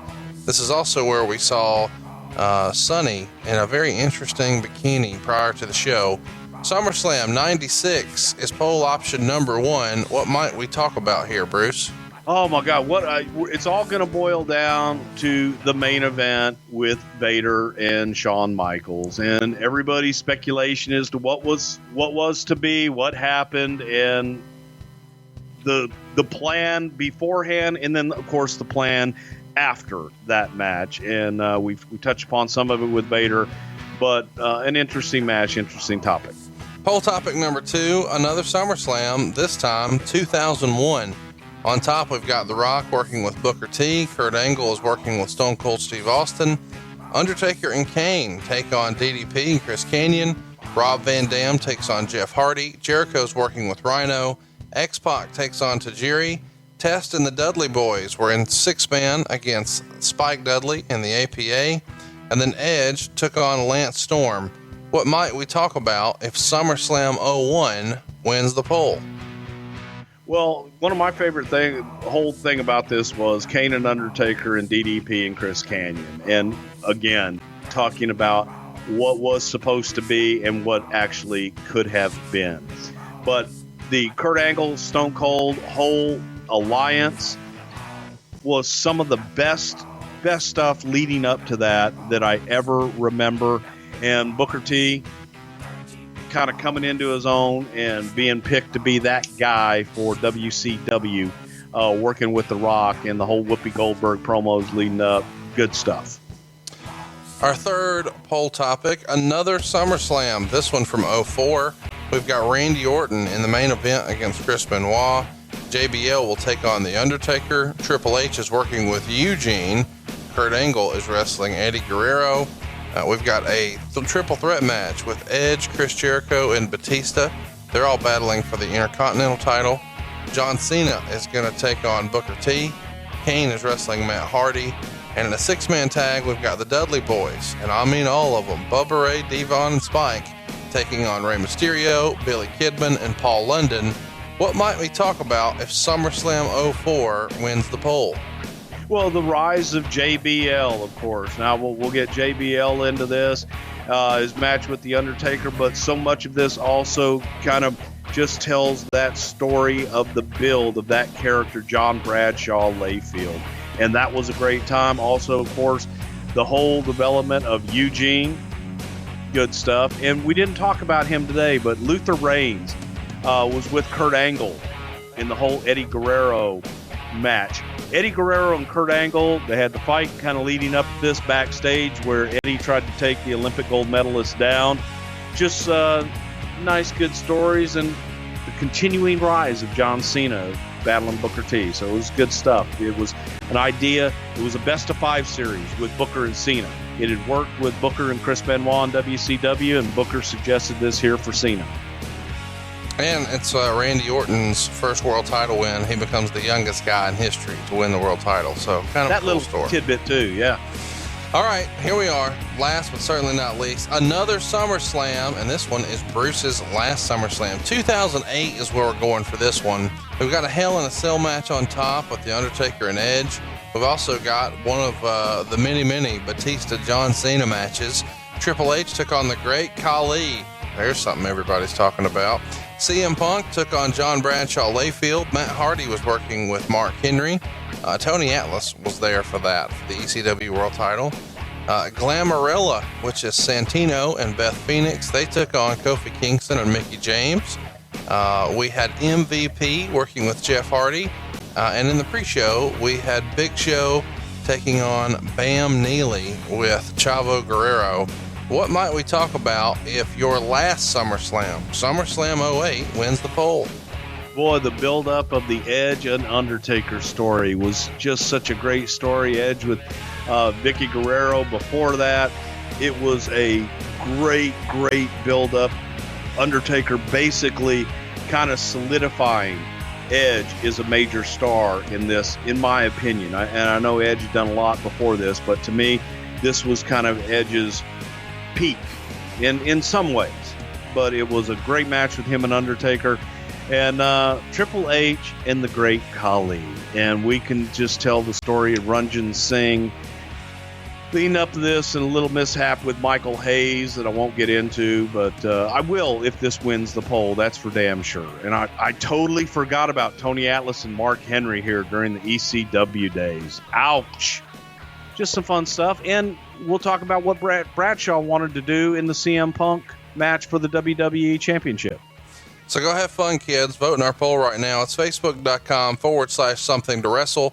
We appreciate everybody who had a chance to catch our Facebook feed. Unfortunately, my phone died before we were able to finish it. We'll try it again for another time, but it was all about trying to do something special for you guys today for our 1-year anniversary. What a heck of a ride we've had. I'm overwhelmed with the response. I'm just a fan, man. I should not be in this spot, but this is a podcast by a fan for the fans, and we want to give you what you want. So tell us what you want. Cruise over to Facebook, throw us a like, and then vote in the poll. It's facebook.com/something to wrestle, and mark your calendars. August 25th. It's the 15-year anniversary of SummerSlam 2002, and we're going to cover it. Don't you dare miss it. Bruce, anything else we want to plug before we get out of here? Well, hey, if you're looking for a great shirt, don't forget BrucePrichard.com, because we've got them all, like the Great Hun shirt that I'm wearing right now. I used to be over. Doot. Rib'em, No Yob. They're all available at BrucePrichard.com. And if you haven't got your tickets yet for New York City on Sunday, August 20th, go to boxofgimmicks.com and get your tickets. It's going to be a great show. We got a lot of surprises, and we're going to have a lot of fun in New York that weekend. And, of course, out in L.A. at the Regent on September 23rd, Saturday night, go to notarib.com. And we'll see you next week right here on Something to Wrestle With. Bruce Prichard. The world of MLW radio never stops.